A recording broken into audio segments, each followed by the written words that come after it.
Just sit right back and hear them tell the tale of a broadcast crew who gather around their mighty drink to give their point of view.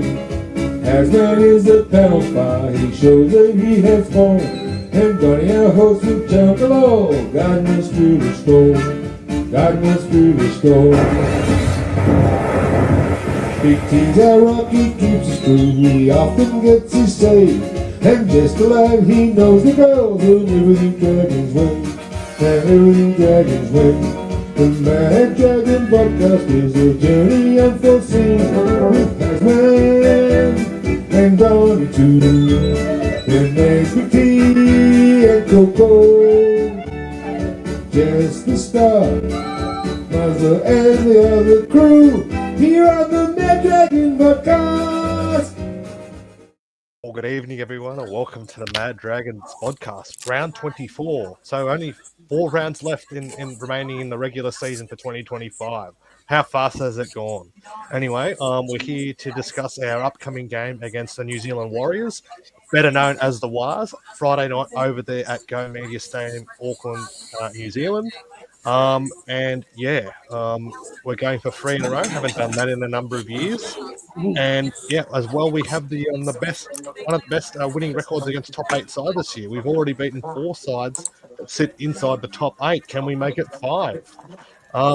But before we go into that, Rob, can you take us through the Dragons team list that Flano named this afternoon? Will do, mate. Okay, we've got Tony Gallison at fullback, Terrell Sloan on one wing, Corey Allen on the other wing. What a great debut in Buchanan last week, so he's playing again for us. Few guys back in the centres, LKT at 5'8", Alflang at halfback, then Ray Gula at prop, and we have Cookie at hooker, Clemmer at prop, and in the second row we've got Luch, and we've got Hamish Stewart, and Lachlan Scrum, Jack DeBellum. Playing his 250th game as well, Rob. Jack DeBellum. Yeah, congratulations to Jack. Great achievement, 250 games, any player. So, fantastic. Jacob Little at 14.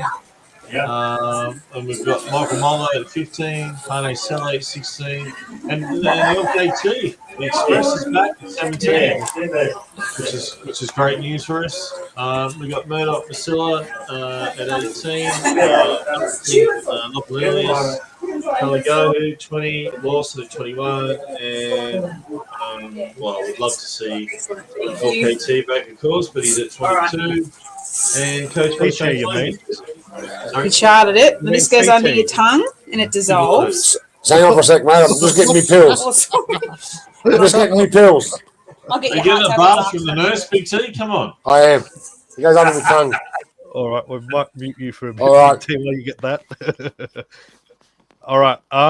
Yep. Thank you for that, Rob. But we'll go into this time of night where we welcome in our guest, as Big T's in hospital at the moment. We've got Billy covering for Big T tonight in his chair. So let's go into this.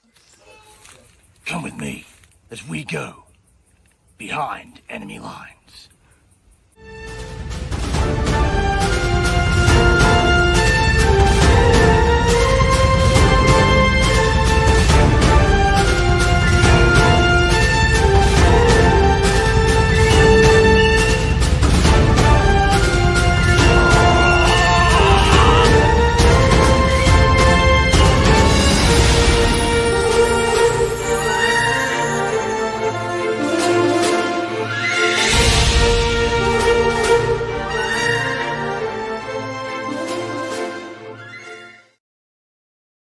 Over to you, Billy. Yes, it's that time to take you on a walk down memory lane. But first, we have to read the Warriors team list for this week. As you can Good luck, see, Billy. Tainei Tuapiki at fullback, Dallin Wateni-Zelezniak, and Roger Tuivasa-Sheck on the wings, Adam Pompey and Chance Nickel-Clockstad in the centres.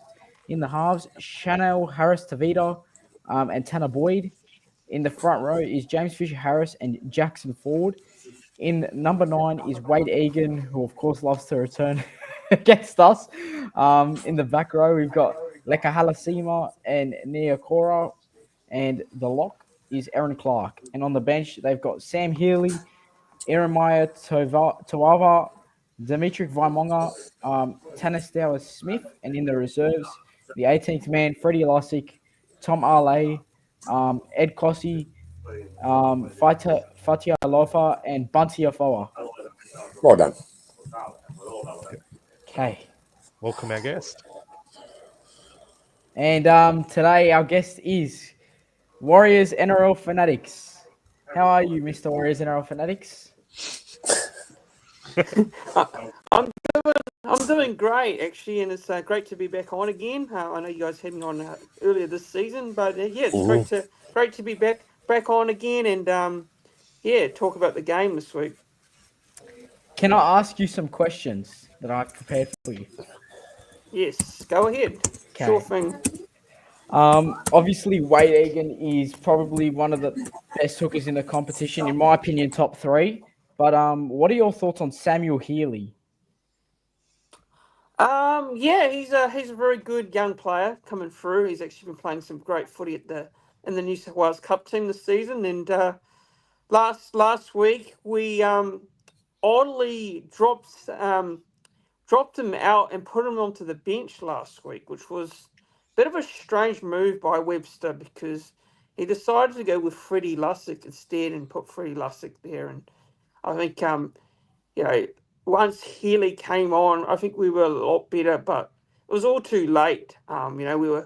We really struggled to handle the conditions last week, especially how wet it was. And the Dogs last week they pretty much outplayed us from the start of the game, especially Matt Burton's kicking game as well. So I think having Egan back this week is a massive in for us.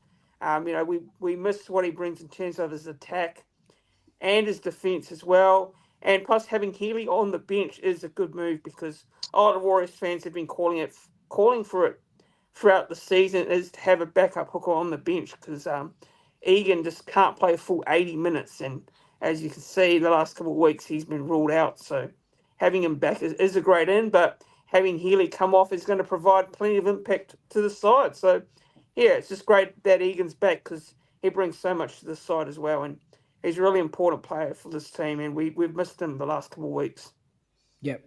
Can I ask on top of that, is his concussion issues going to be a problem in the future? Because he's had a fair bit. Yeah, it is a bit of a concern. It's a bit of a worry because, what he's, we know he has had a few issues with concussion. He's also had, he was coming off a shoulder injury last week. So the reason why he wasn't playing because he had a shoulder injury.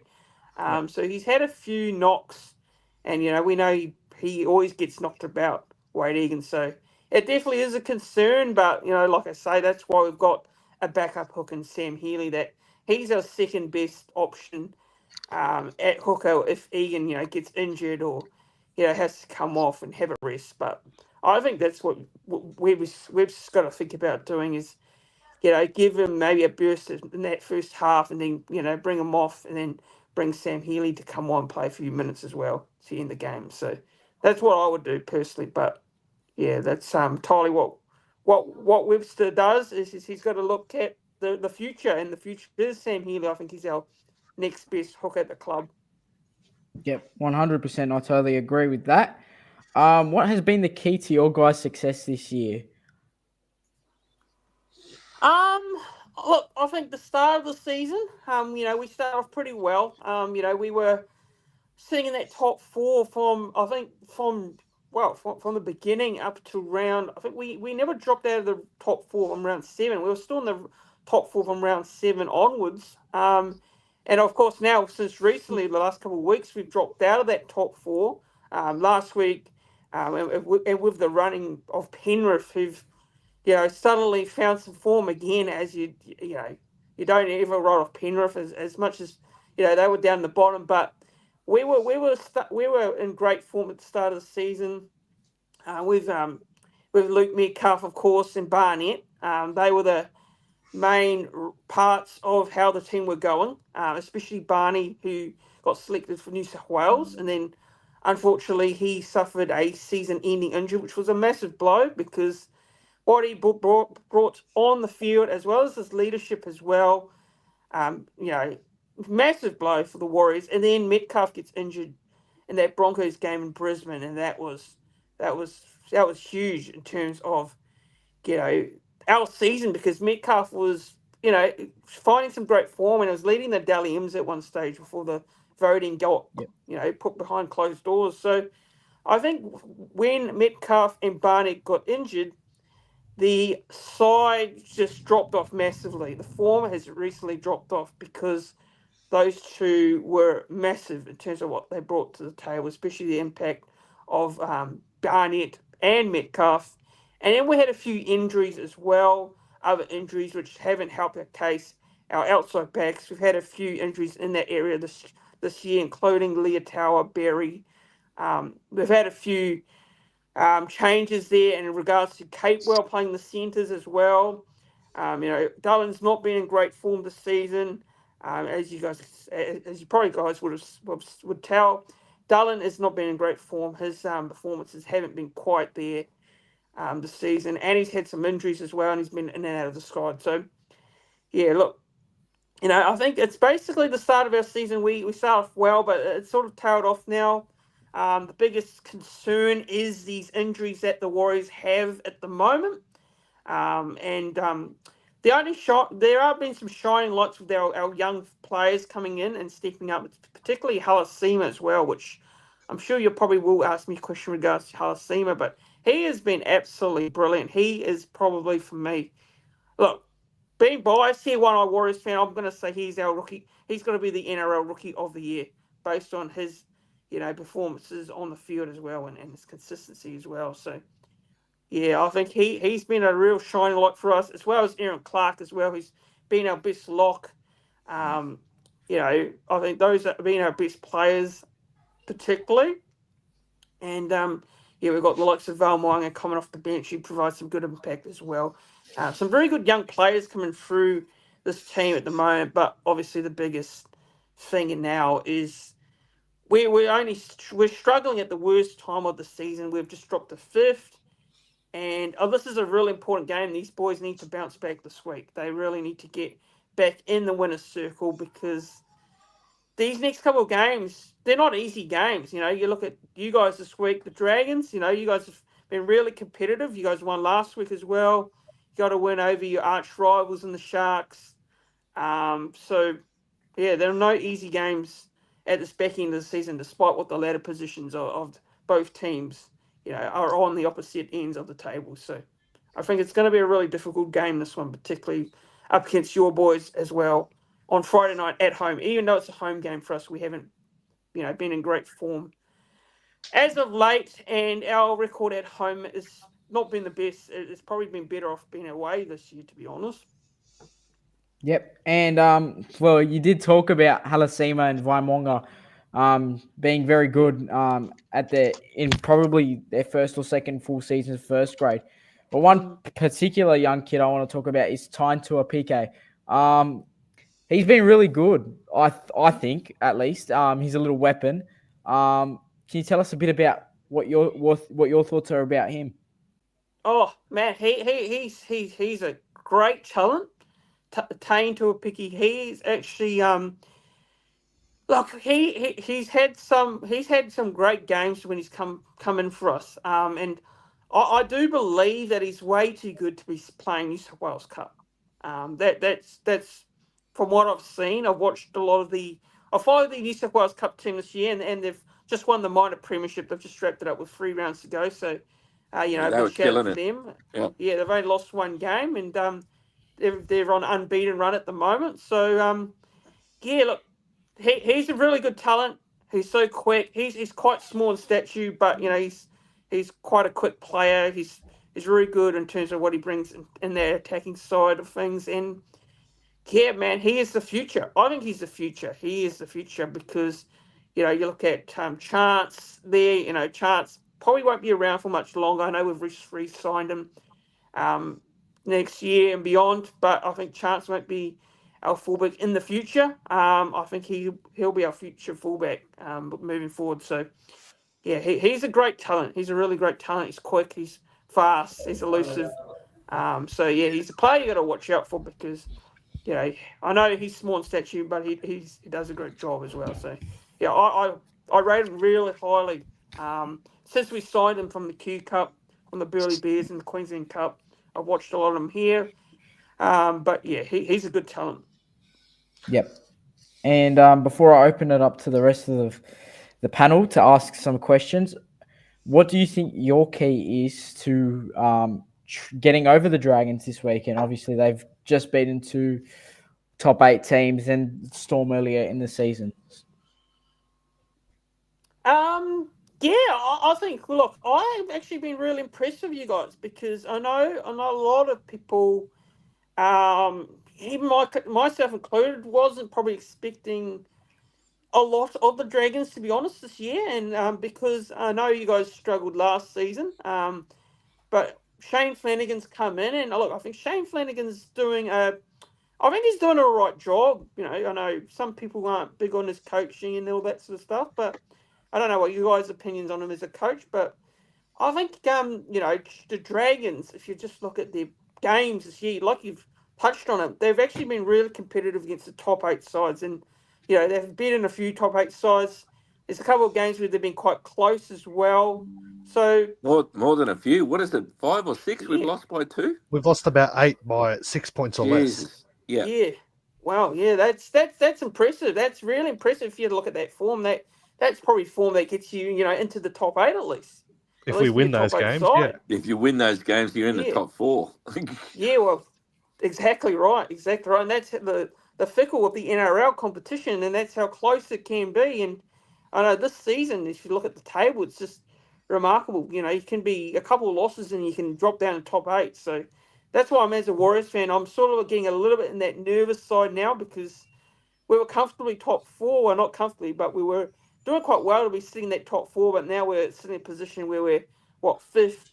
You know, we could drop down to 8th or 7th by the end of this week if we don't win this game. So, yeah, that's how important it is and how crucial it is moving forward if we win this game, because if we do win this game, you know, it maybe takes a lot of the nerves out of the side, and, you know, we're on our way to making the finals this year. But I have been impressed by the Dragons. I really do feel that you guys, you know, are on the right track, and you're on the right track to being a top 8 side. Probably, look, it won't be this year, but maybe next year. You just never know. But yeah, look, I feel like you guys have got some good talented players on your side as well. I really think you've got it in there to go over the next couple of years, maybe just to push for that final spot, be a consistent side. But yeah, I think the Dragons have done pretty well. I think you guys have done pretty well, and regardless of what you've done what you're doing in the next couple of weeks,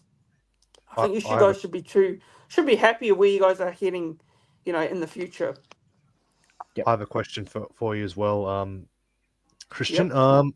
Lots been talk about Tanner Boyd's form. Like, it's been very up and down since he's come into the team. Like, you had that weird game against Newcastle a few weeks ago where you probably should have lost, and that crazy finish with Raecene scoring right on the bell. There's been talk that Jet Cleary's just started playing New South Wales Cup. Been a lot of calls for him to play first grade. What's your assessment of him? Is he ready to make the step up? Look, I think at the moment, I don't think you'd be putting him back into first grade now with the way things are going, because the team is sort of in a position where they've got to find some form and consistency going into the finals. And I think at the moment, you know, you don't want to be rushing in, you know, someone like a Jet Cleary at this point of the season. And New South Wales Cup, you know, he's only played a couple of games in New South Wales Cup. He's not, I wouldn't say he's been setting the word alight. He's been good in a lot of the games, but he hasn't really set the word alight just yet. So at the moment, obviously, he's been playing a lot of Juicy Flair Cup and under 21s this year. And then he's been playing a lot of the New South Wales Cup over the past couple of weeks. So right now, I'm going to say no, because I don't think I don't want to be, putting that pressure on a younger player like Jet to come in and, having to perform, because if he does have a bad game or two, there'll be a lot of talks in the media. There'll be, and the last name being Cleary as well. And it's, it's with the fact that he's a Cleary, and, you don't want pressure like that going to the back end of the season as well. So I think at the moment, no. But if next year he's in good form, he's playing certain amount of games in New South Wales Cup, and he's performing well in that grade, then maybe next year, who knows? Maybe next year he might get an opportunity in first grade, but I wouldn't right now, personally. But that's just me. I think some people might say the same. Some people might disagree, but I don't think it'd be best to put him in first grade right now. So you think? I got a question for you. I think they've gone off Warriors. I think you miss a top half, Luke Metcalf. Yes, you got a thing called try assists, which he's very good at. This is a problem the Dragons have got. The Dragons have improved, the team's improved, but our halfback's not a top class halfback. He's not going to create lots of try assists for you. He does his job, Kyle Flanagan. You know what I mean? But he's not a top half. We need a top half at the Dragons. If we had a top half, we're talking about 6 games there. We lost by 2. We lost by a few more points in another couple of games. We had a top half. He went. I think he was sitting on 18 and 9 and 20 try assists or whatever it was for the season. So you live by the sword, you die by the sword. But I see that the problem for the Warriors. Luke Metcalf is a massive loss. Tanner Boyd is like Kyle Flanagan. He'll do a job for you. He's not going to be an X factor. He's not going to create stuff. He's not going to get 2 try assists, 3 try assists for you in one game. You know what I mean? Look at Sam Walker. Sam Walker's played 5 games since he's come back. He's got 11 try assists. So it's just different class, mate. You know what I mean?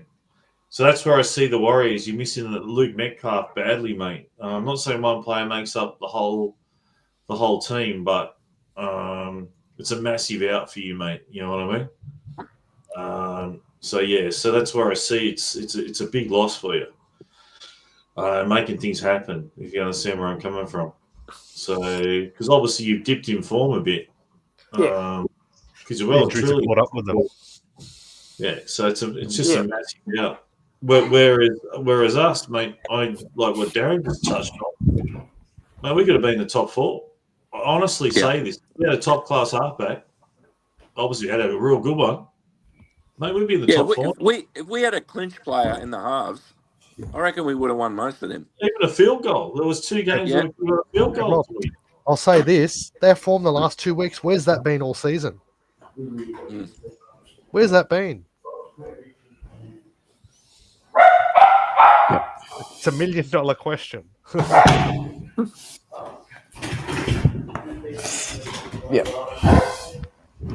and that was the other question, mate, as well too.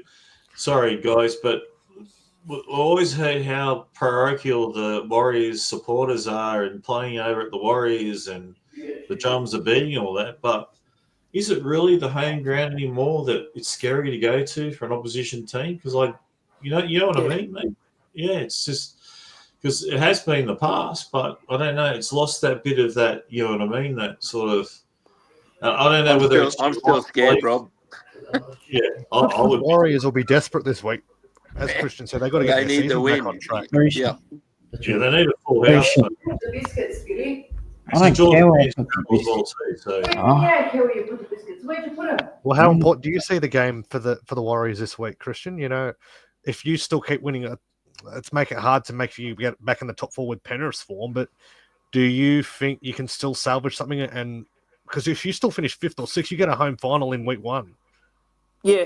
Well, I said it weeks ago. I think I put it out there that I don't think we'll make top 4. I think that's completely safe to say that now, because just looking at it, with those injuries, and plus the fact that the team Penrith, we know Penrith, they're now looking in great form, and that's just a warning sign to the whole competition and the NRL as a whole. For people that write them off, here they are now. They're sitting in the top 4. So But you want to finish fifth, mate, because if you finish Yeah, fifth, I- you get a home final. But that's If you a sudden finish death exactly final right. in week one. You got to play either exactly. Melbourne or Canberra. So it's better if you finish Look, fifth. I think we It should. sounds we should stupid. be You get 2 aiming to bites of the finish. cherry, but with the Yeah. top Yeah, we four, should be but aiming to finish in that top. Well, in that fifth spot. But in saying that, look, if we lose this week, it's sort of become a bit of a worry now because we could finish lower than that. We could be finishing 6th, 7th, or 8th. Yeah. So that's why I think we need to win this game, and it's quite important because you look at the other teams below us, and the fact that we could drop the next couple of games and they could be teams jumping ahead of us on that table. So, yeah, it is important. It is important. We've got to win this week. We've really got to get this result. And I don't care how much we win by on the weekend. I think it's on the Friday night. I think we've just got to get the result at the end of the day. It doesn't matter if it's 1 point, 2 points, 4 points. We just need a win. It's quite simple as that because all Warriors fans are getting nervous. We're all getting nervous. We have that jittery feeling that this could be like one of those. There could be a fall off. You never know. There could be a fall off, and it's already happened. It's already happening at the moment. So, yeah, we need to get this win this week. And I've had a good year. It's just a shame that the injuries have caught up with you. Yeah. I rate Luke Metcalf really highly as a half too. Yeah. So he's a massive loss. mate, he comes off contract in November the 1st. And Mitch Barnett's a state of origin for him Dragons. too. How do you replace a player like that? New South Wales missed him badly, as well as the Warriors. Well, they're 2 of your best players, mate. exactly. They're 2 of your best players, Barnett and Metcalf. What's happened to Kurt Capel? Where's he this week? He's out. He's out due to HIA. Yeah, he had got a bit of a HIA there, so he's not able to play this week. So That's a big blow as well. He's a good player. Yeah, good defensive player. Definitely is. But yeah, look, I think those injuries have caught up to us at the worst point of the season, and that's the problem that we are facing with our key players, in particular Barney and Metcalf as well. Those are 2 big outs when you think about it now because Harris Tavia and Tana Boyd is a halves combination, and look, Harris Tavia has been having a good season, but you've got Tana Boyd. It was last week. It was supposed to be Tamari Martin, and then he came off in HIA. It's just constant changes in the lineup, and it's not it doesn't help. Not ideal. It doesn't help. Yeah. Yeah, it's not ideal. It's terrible, mate, isn't it? It's terrible, mate. The injuries. Darren was bloody crying the other night with the Broncos. Reynolds are the one playing Ezra Man. Hamstrings. I'm sure you were sculling a beer at the time, Darren. Christian won't know my history about the Broncos, but it's not good. Do you have any more questions for Christian, Youngie? Nickel Clockstad. You think he's playing in the centres out of need, or his better position is fullback? Because I really rate him as a fullback. Yeah, that's a good question. Actually, he's there because of the injuries to our backline. I did mention this earlier in the stream that we've had a problem with the injuries in that backline this year, and as you guys would know, Capewell was playing in the centres for quite a bit for us this season as well.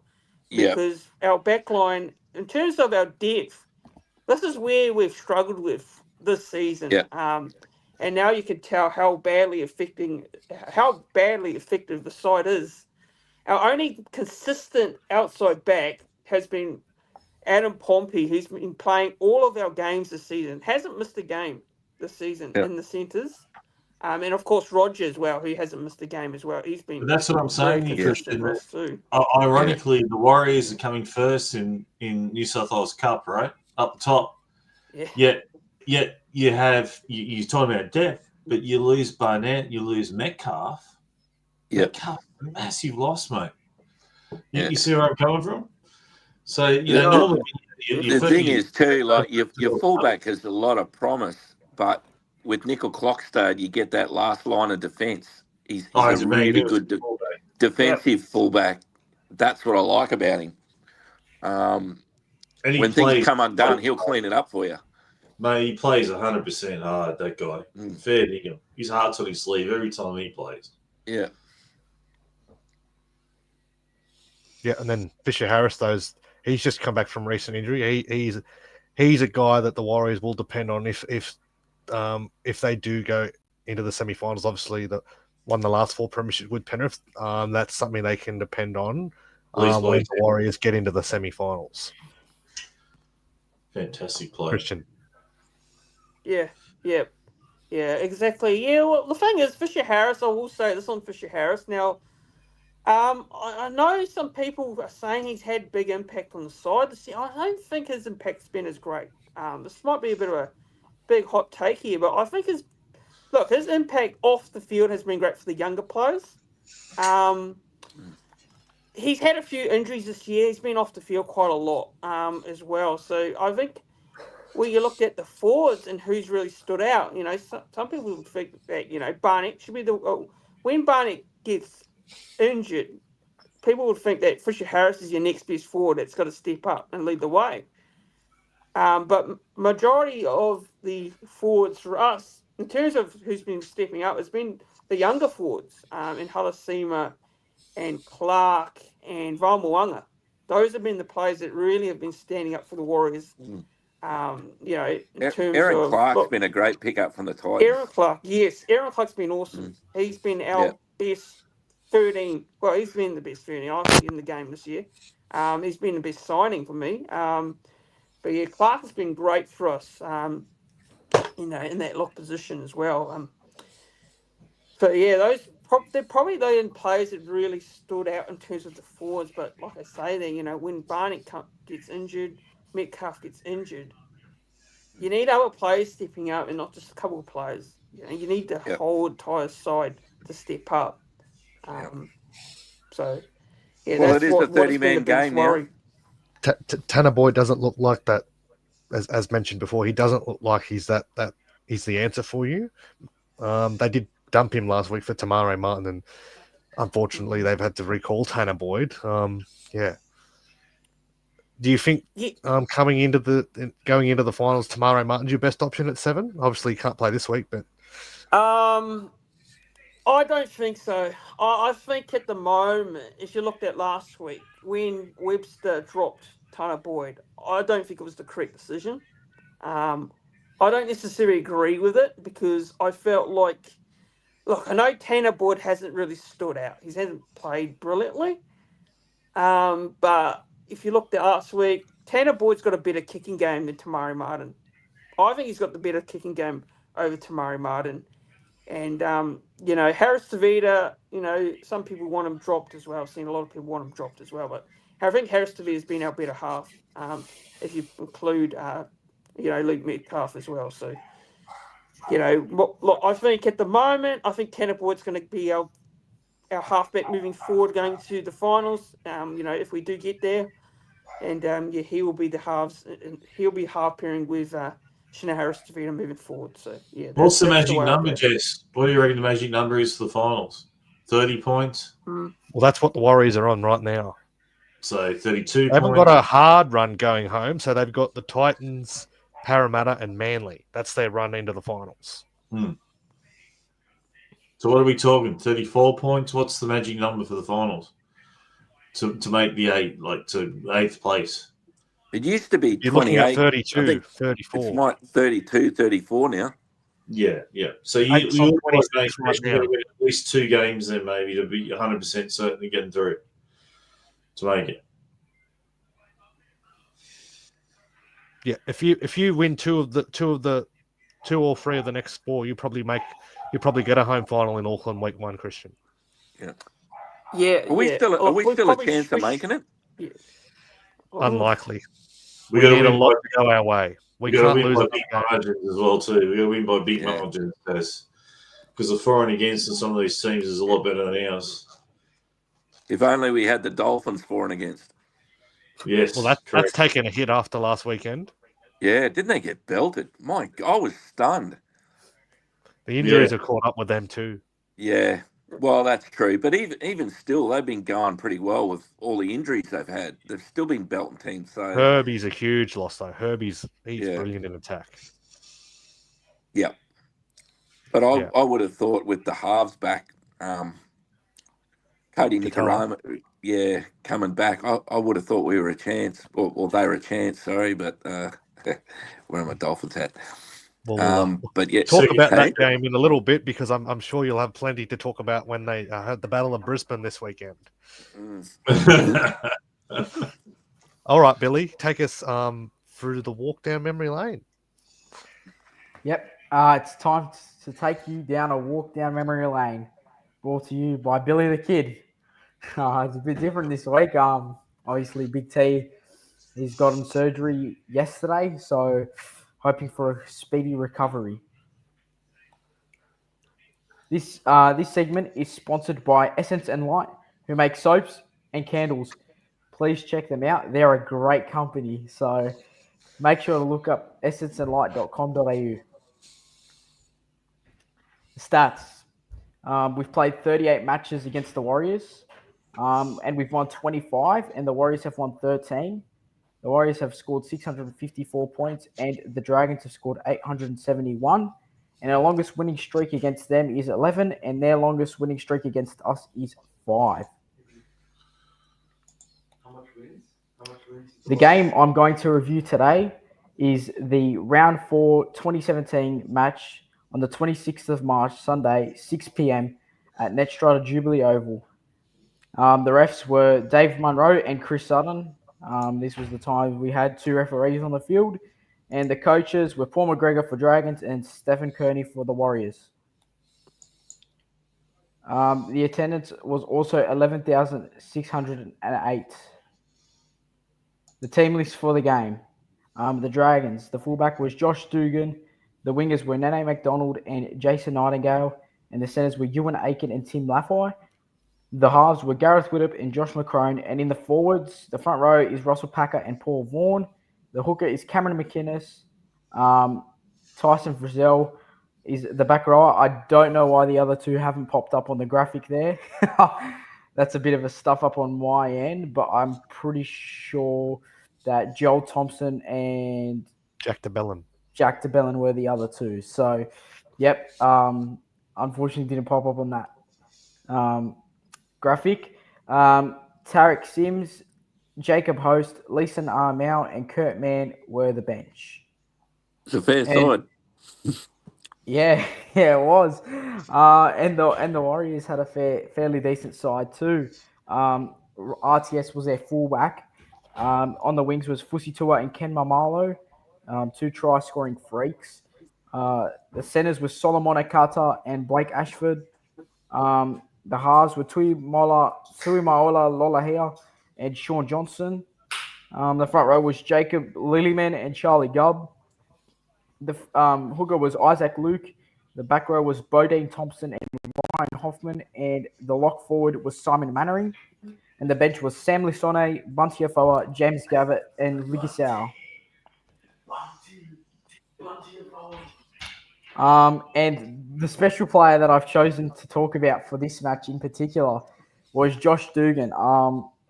Truly incredible for us, I thought. Well, it was one of my favourite players growing up. And he played 84 games for us, scored 28 tries.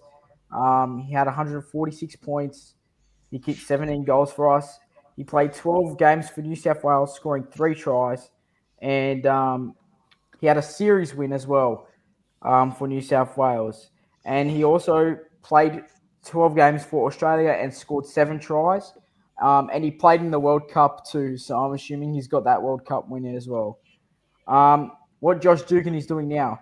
Well, Josh Dugan is now a player coach at a local Queensland club, I think in North Queensland. So, yeah, good on. Yeah. I did some research and found out about that today. So that's quite cool. And, yeah, he was one of my favourites growing up, so good on him. Why did we let him go? He was in good form. I don't understand it. They didn't want to remember what re-sign him. happened. The Sharks come in for him. It was one of Puff's favourite players. Yep. He was a he's good a player. troublemaker. He was a Dragons fan as a kid as well, I think, too. So it was a surprise to see him go. Yep. But We do silly things in the Dragons recruitment. we moving on to the game. So in the second minute, Isaac Luke performed a dangerous tackle on Jack DeBellin, and Widdop kicked the 2 points to put us in a 2-0 lead. Dragons 2, the Wars 0 in the second minute. Moving on to the 7th minute now. My research from the game was that I saw Simon Mannering, after watching the full replay, Simon Mannering got put in a dangerous position by Jack DeBellin. So they got rewarded with a penalty and they tied it up to make it 2-2. In the 11th minute, Cam McInnes puts in-form prop Paul Vaughan straight through a hole to make it 8 points to 2. Man, this try was good. This try was amazing. Unfortunately, I can't show it for copyright reasons, but this was one of my favourite tries as a kid. And in the 14th minute, 3 Dragons players forced an error from the Warriors, and Ewan Aiken picks it up, creates some space, passes to McCrone, Josh McCrone that is, who scores in the sideline to make it 14 points to 2. And next is the 21st minute. Yes, we started this game on a roll. JDB gets an offload to Josh Teagan, who runs about 30 metres to score untouched, and he stepped Roger Tuivasa-Sheck. So this was another brilliant try, and shows the beautiful attacking prowess that this guy had. That made it 20 points to 2. And then, 25th minute. This try was really flattening. I remember this try. Isaac Luke, off a strong run, just put his head under the posts and pretty much scored. Didn't look like a try, but he got it and made it 20 points to 8. And that is halftime. The Dragons 20, Warriors 8. Michael Jackson, the halftime Super Bowl machine there. Couldn't find a better photo. So moving on to the next one. In the 42nd minute, off the kickoff actually is how we lost this.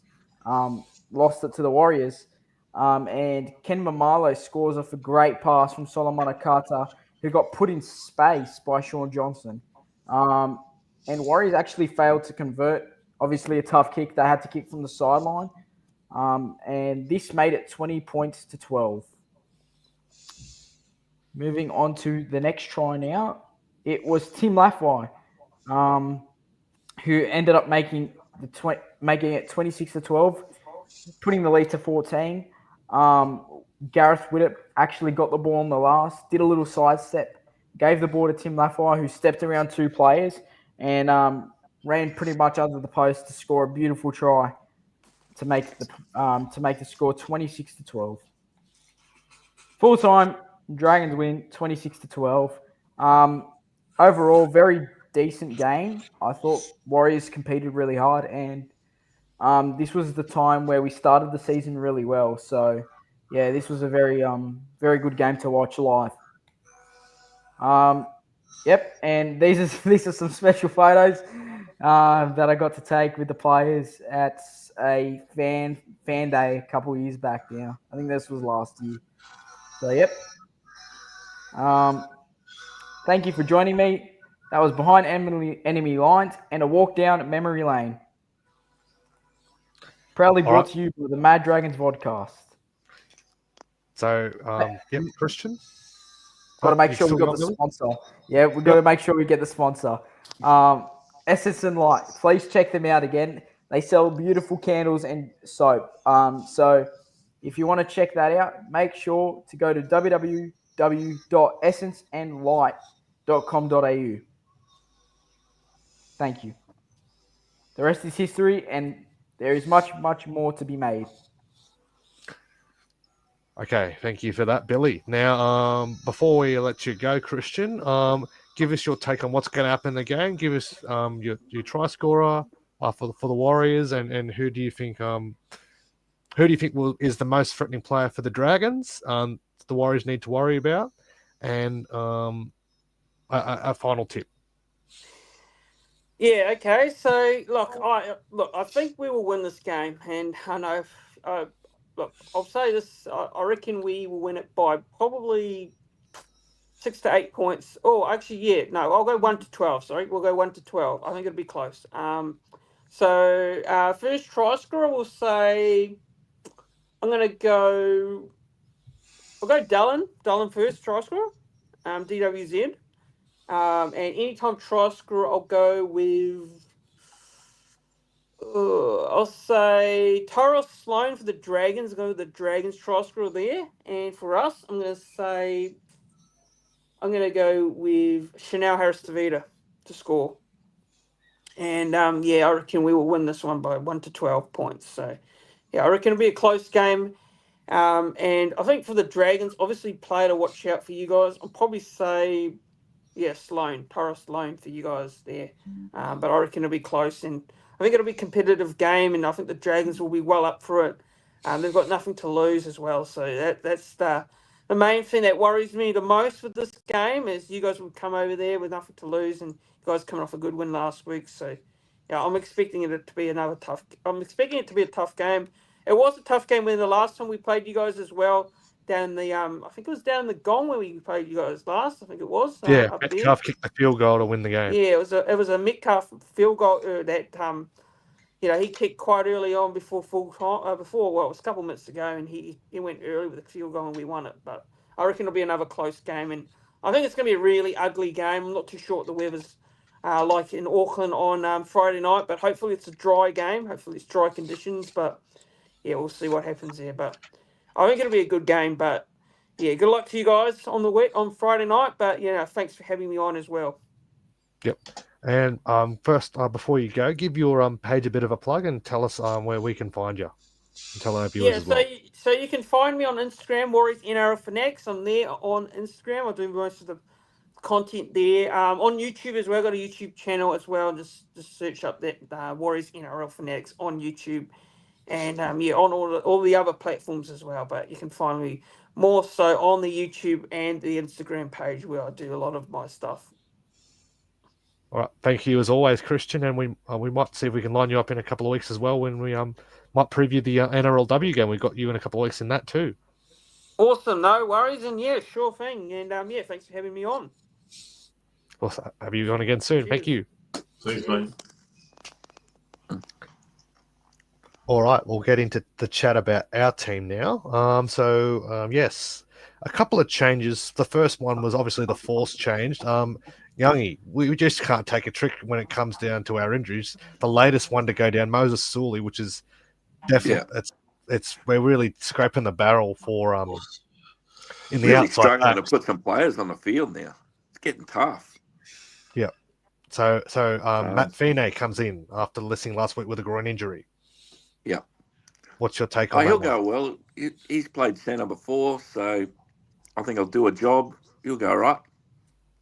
Do you feel for Moses Sully, though, the way he went down? Yeah, he's definitely been one of our better players and certainly a power back in the back line. But I reckon the way to beat the Warriors on the weekend, we should be looking to maybe a chip kick over the top or kick through the line, try and turn those big forwards around, get them off their line and fatigue them out a bit. So Kyle Flanagan can maybe do a few grubber kicks or chip kicks over the top and get Tyrell Sloan onto a few of those. It could be dangerous. Yeah, 100%. Rob, so Kyle Flanagan, he's copped a lot of flack all year, as we know, but you mentioned in the group chat what his stats were, but the last month he has improved with his recent form, and it's good to see him finally starting to string some games together. Kyle's doing a job for us, but we've improved our possession, so our possession percentage is up now. Yeah. Look at the Cronulla Sharks that we played this last weekend, just here at the game. The possession was 60%. Their areas was 15%. So it's very difficult to win matches when your possession's down. So when your possession increases, obviously your team as a whole are going forward, and we're holding onto the ball. It makes a big difference. I'd just like to say LKT, I think, has been doing well and has a little bit of X factor about him. He's able to make something happen for us. He's running forward into the line. Cole does a job, but he still runs sideways. I mean, the great Andrew Johns, immortal, has said it maybe twice on the footy show on the weekend that Cole points towards the sideline when he's running. You know what I mean? He's running crossfield. He needs to fix it up and run forward into the line more. Play more direct. Yeah, direct as well too.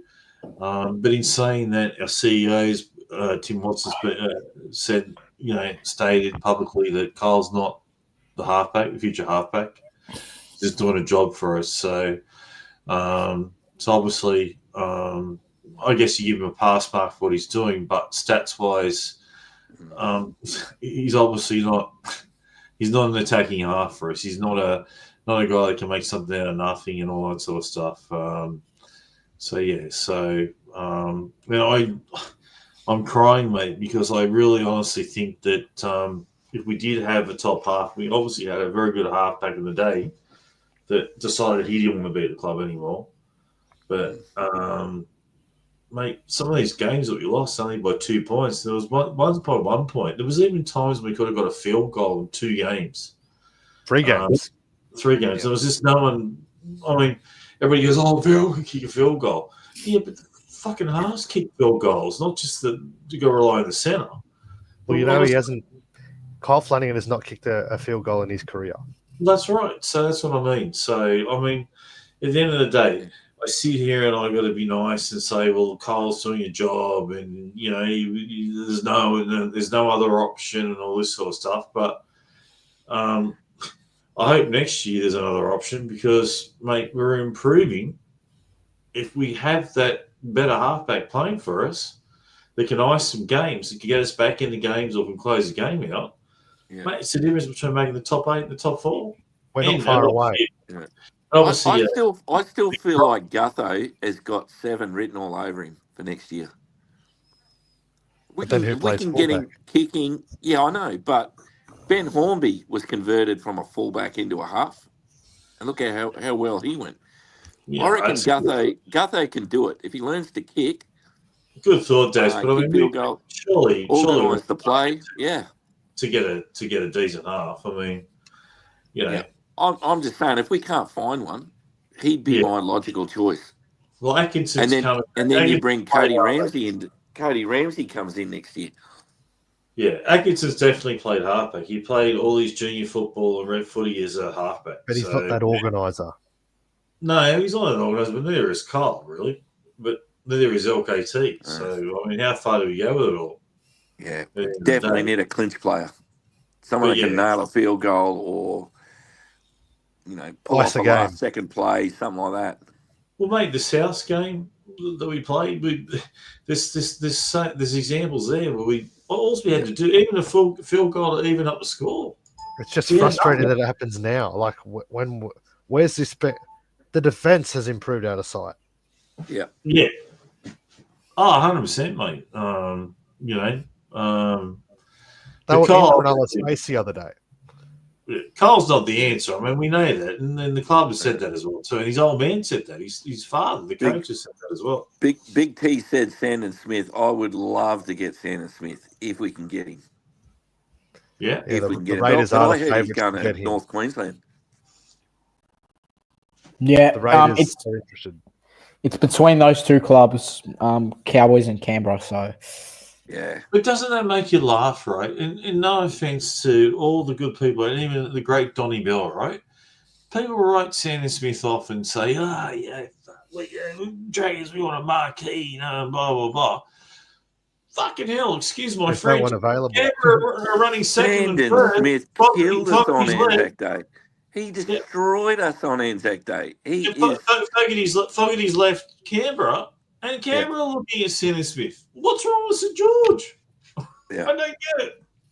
Right. He'll be a good player one day. Mark my words. He's only 23. Yep. Yeah. He's a genuine halfback too, right? That's his Yep. position. He's a genuine halfback. Yeah, because the Roosters are having second thoughts about DCE now. Yeah. Savala's playing great footy, so But they want to keep him. The Roosters don't want to let him go. They've got plans for him. But anyway, we'll keep the ball rolling. Hayden Buchanan, Billy, he keeps his spot after a great a pretty solid debut from yet another Gerringong product. Yep. yeah, I mean, he played well on the weekend. It's obviously good because although Sully's injured, unfortunately, for, I don't know, maybe 2 weeks, it gives him the chance just to get some more first grade experience for next year or the future for sure. Because, mate, the kid's a gun. Like, he took it to Raecene on the weekend and possibly injured Raecene. So He's out for the season, I think, Jesse Raecene. yeah. Finished him.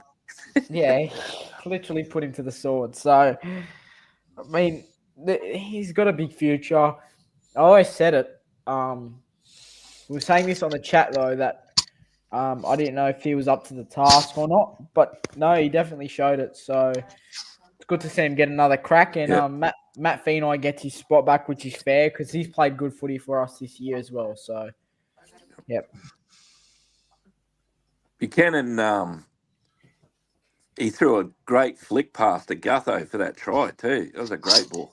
Yeah, at the back door, and Gutho just finished it off.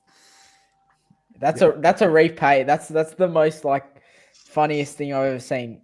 Gutho gives him the easiest try of his life, and then he just repays him by giving him a try. So absolutely, Gutho got so paid out for that as well too. Fucking assholes in the media. And I want to say something to so many Dragon supporters are such ass wipes. They go on, new players come from other clubs, Gutherson and Valhomes. I don't get it either, Rob. What has Gutho done wrong? I reckon he's been great. Gutho's been their best player. He's been killing it. He's been right up there. It's like how dare you? What a disgrace! You know what I mean? You see my votes. I think you see my votes, Jesse, and obviously Donnie does. I mean, I vote JDB a fair bit, right? But I mean, Gutho's probably our best player all year. He really is. Yep. He's had a couple of crappy games, I get it, but mate, fair dinkum. He'd have to go close to winning our player of the year, surely. Probably Jacob Little you'd have to consider as well. Oh no, not the same as Gutho, mate. No way. The only shit games he's had this year has probably been 2 altogether. That's what I think. I mean, the Anzac game, which pretty much we got blown out, and the Dolphins game, which everyone played pretty shit in. So and when he keeps pulling out the bad challenges all the time, keeps losing them, that's pretty funny. Yeah, he's not good on that. He's been challenging lately. He needs to put those back in his pocket. Yeah. I mean, look how buoyed up he gets. He gets really into it. You know what I mean? And he really the effort. He's a motivational player, and that's what you get. I don't think people realise. I agree his defence at times isn't the best, but what fullback has got good defence? Other than we complained about Slane being at fullback in defence. I think Guthrie is obviously different class. Guys just around the park for sure. Yeah. Youngie, a player that's playing his last few games for the club, but Jack DeBellin, what a milestone he's got this week. Unfortunately, it's over there, going to be there in New Zealand, unfortunately, not in front of the Dragons faithful. 250th game in the NRL. Not many players achieve that. Yeah, I'm really happy for Jack, after all those issues that he had. Let's not talk about it too much. In the middle part of his career, but to come back from all of that and to play the way that he has done, and he almost got selected for New South Wales a couple of years ago. What was it, last year or the year before? Yeah, 2. Only they decided against it, but he probably deserved to be there. He's been in good form, and a little bit sad to see him go, to be honest. And Daz, how can you have, religiously, the guys making meters like this last game? Don't quote me, right? 151 meters or whatever it might have been. 44 tackles and not missed. I mean, how could he have not gone another season for us? Yeah. No offense. I'd keep, and Donnie will hate me for Bleed saying, red and white, I'd Jack keep Jack DeBellin over freaking Blake Laurie. I mean, come on. What is wrong with I think they were just looking at at the age he was, and they're probably eyeing one of young guys, the other players coming through. I get the other it was players a tough decision. We've still got kept some players there who have got worse stats than what Jack DeBellin's got. It's true. And Josh Kerr's coming into the team next year as well. Yeah. Yeah. It's a shame, but the thing is, we probably have to do what's best for our future, and he has to do what's best for his future. And he'll probably only have 1 year left anyway, Jack DeBellin. We did give him 1 year, but he wanted more, and unfortunately, we didn't give him that. So, to be fair, he's given his all for us, and he has every right to do what he wants with whatever he's got left of his career, and he's been an absolute soldier for us. So, yeah. I guess you'd feel bad if we lost a Dylan Egan or a Hamish Smith or one of those guys because Jack DeBellin stayed around a year or two too long. That's what we could be looking at. So, Billy, you just hit the nail on the head. I've got a prop here, right? This is a prop. It's an ambulance, right? Everybody, put Peter Dowse in the ambulance, piss him off. Is that where Big T is? Let's give Peter Dowse 18-foot boat to Tino, and let's bring Tino to the club. Tino from the Gold Coast. Give him 1.3 or 1.4. We gave Ben Hunt 1.3 million. We give Tino 1.3 million a year. Yeah, I agree. Throw the checkbook at him. Yep. Give him the keys to the city of Wollongong. Give him a waterfront house. Sorry, Big T, one of your waterfront houses. Just loan it out. Come on, man. We haven't used dinner. No, don't say that, Big T. I'll send you up to the Gold Coast when you're out of hospital. I'll send you up with Daniel Anderson. Just got to help him out, all right? You got to pay for the flight, are you, Rob? Yeah, we'll pay for the flight, Jesse. We'll all pitch in. What do you reckon? No, we need a player like that, don't we? We do. Yeah, we need a big. There you go, big Rob. We need a big forward. We need a. All right. Sorry, Billy. No, my fault. We'll continue the chat. Michael Molo was a late scratching last week, but he's back on the bench, Billy. Did you expect him to go straight back onto the edge, or did you think the way Hamish Stewart played last week, he deserved to keep his spot? That was his first game on an edge ever. I mean, Hamish Stewart's ability to just fit in at the back row like that, which I didn't even know he could do. But mate, that was amazing. He deserves a start. And Molo's been great for us. So we need him in the side. I think he's underrated. I think he's an underrated forward. I agree. I reckon I'd prefer him to what the other brother was, to be honest. Yeah. And he doesn't get suspended as much. So yeah. He goes good. Yeah, no, I know. He defends well, and he might not make as much meters as you like him to, but he's got effort as well. So I think he's been good for us this year, and he deserves his spot. So Rob, we saw Jacob Halangahu make his debut last weekend. Finally, Loco's come back into the side at the expense of Halangahu. I mean, Halangahu did quite well in his 20-minute stint. What do you make of this call from Flano? Oh, look, I guess it's a bit of a rock and a hard place for Flano. At least he gave him the debut, thank goodness. I mean, I like Halangahu. Yeah. Oh, definitely, mate. And the same as what Billy's saying with Stewart. I mean, this is our future, but Big Loco is going to be our starting prop, obviously not before too long. The likes of David Clemmer and Gula, obviously might be a bit younger, but these guys won't be around for too long at all, right? So Loco is our future, and he's a big boy. He's a big guy. And the Castro brothers as well too. And we've got so much to look forward to. Again, I harp on the fact: could you imagine a Tino coming into this team and leading this pack? At 25 years old, he could do it. The captain, leader. People want to play with Tino and play for Tino. And then a top halfback to add to it as well too. Mate, we're a top 4 team if we get that. If we get those couple of players. I know one player doesn't make a team, but you get 2 and you get 3. So LKT is a part of that future. My thoughts are against the Warriors. They probably just really wanted a bigger body, like Tonga. So I think that's why he's definitely been selected this week.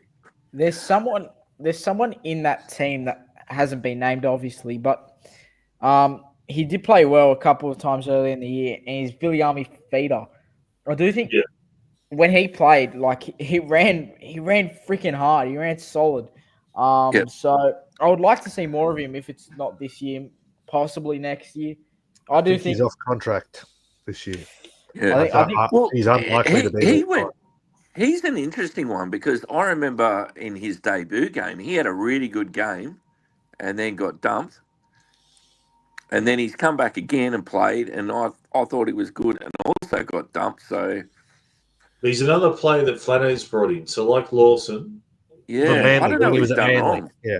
Yeah, so it's a Flano pick. So he usually stays with his players. So Billy, you're right. It'd be interesting to see. Flano is usually pretty spot on with who he likes. He selects to bring in. When I say recruit, so it'll be interesting. It's actually interesting to see because Flano was talking about it. I saw whatever the press conference was. And everything's now left to Daniel Anderson because now we've got this guy who's obviously top in recruiting. And Flano comes in pretty much at the last minute with a selection panel.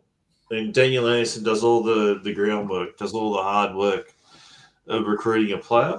It pretty much almost brings the player to the club. And then the final selection goes with Anderson and Flano and whoever the panel is or whatever. So it's an interesting process. So hopefully now with Dean Anderson coming in, we might get a top player or 2. It's a really strong possibility. So finally we've got someone who's top. I really hope so. Yeah. So it's a really exciting time for the Dragons. Actually, it really is exciting. Obviously we're all not stupid. There's some key positions there. If we can get some top players, we're talking top 8, top 4. So I'm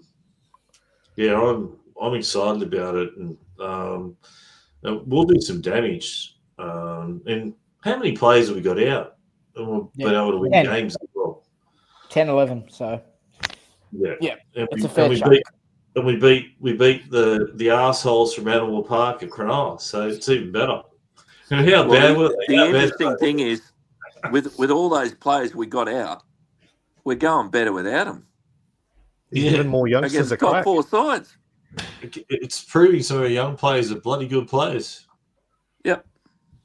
That's what you want to see. We want to see the future, and Hayden Buchanan and Jacob Halangai, who were the latest to debut, and they had pretty good stints. And Hayden Buchanan, I would say, has definitely deserved to keep his spot, and I think he should be there for the rest of the year.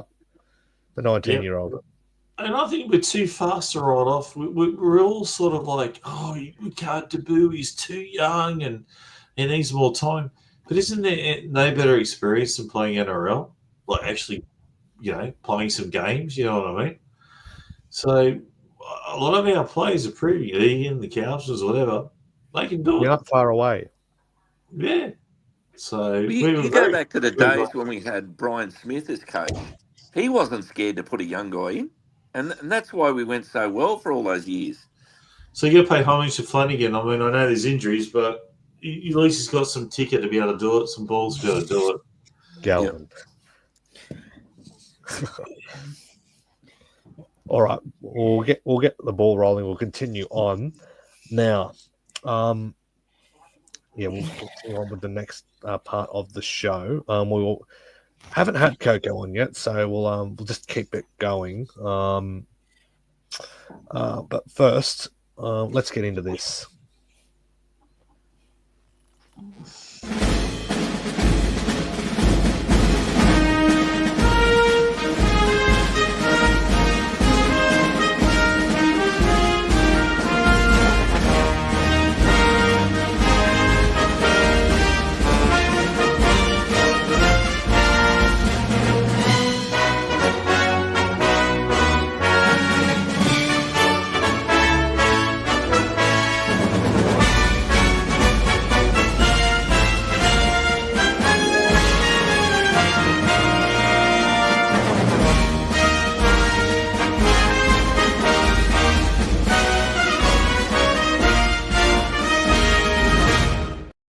So we're getting into the last time we won in Auckland. It's been quite a while. So it's 6 wins each. I don't know if Billy mentioned that in his walk down memory lane earlier. 6 wins each over there at Go Media Stadium in Auckland. When was the last time we won there? So what year was the last time we won over in New Zealand? Get your thinking caps on, and we'll fire away in the comments. See how you go. I'm not sure where Coco is. Sorry, Rory. Fire away in the comments.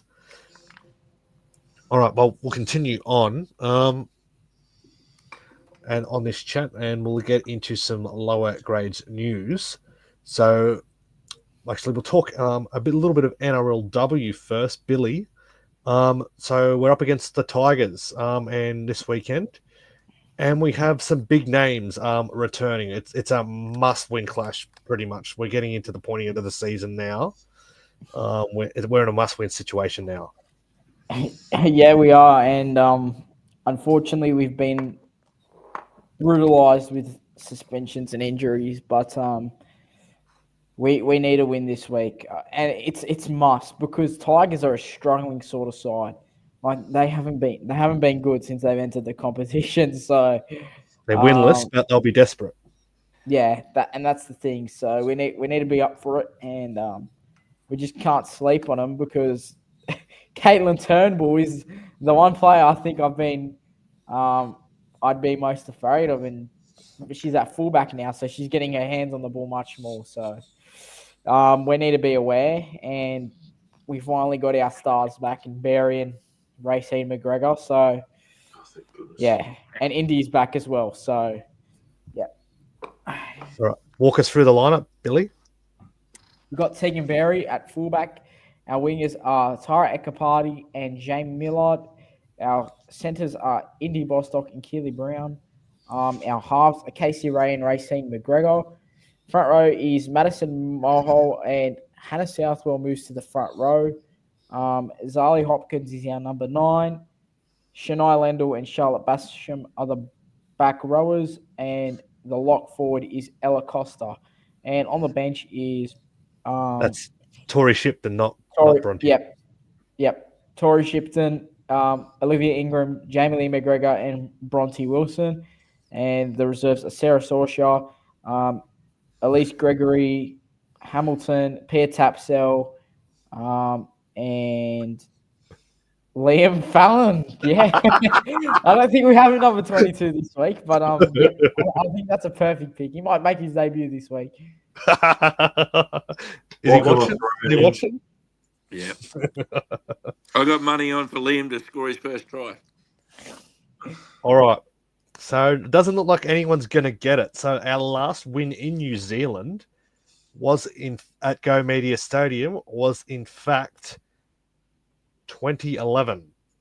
Holy crap. 2011. 14 years. To be fair, we've only played 3 times over there since. Yeah. So we played one game in the South Island. I think it was in Hamilton. Yeah, we won that. We won that game, but that was not in Auckland. We won. Yeah.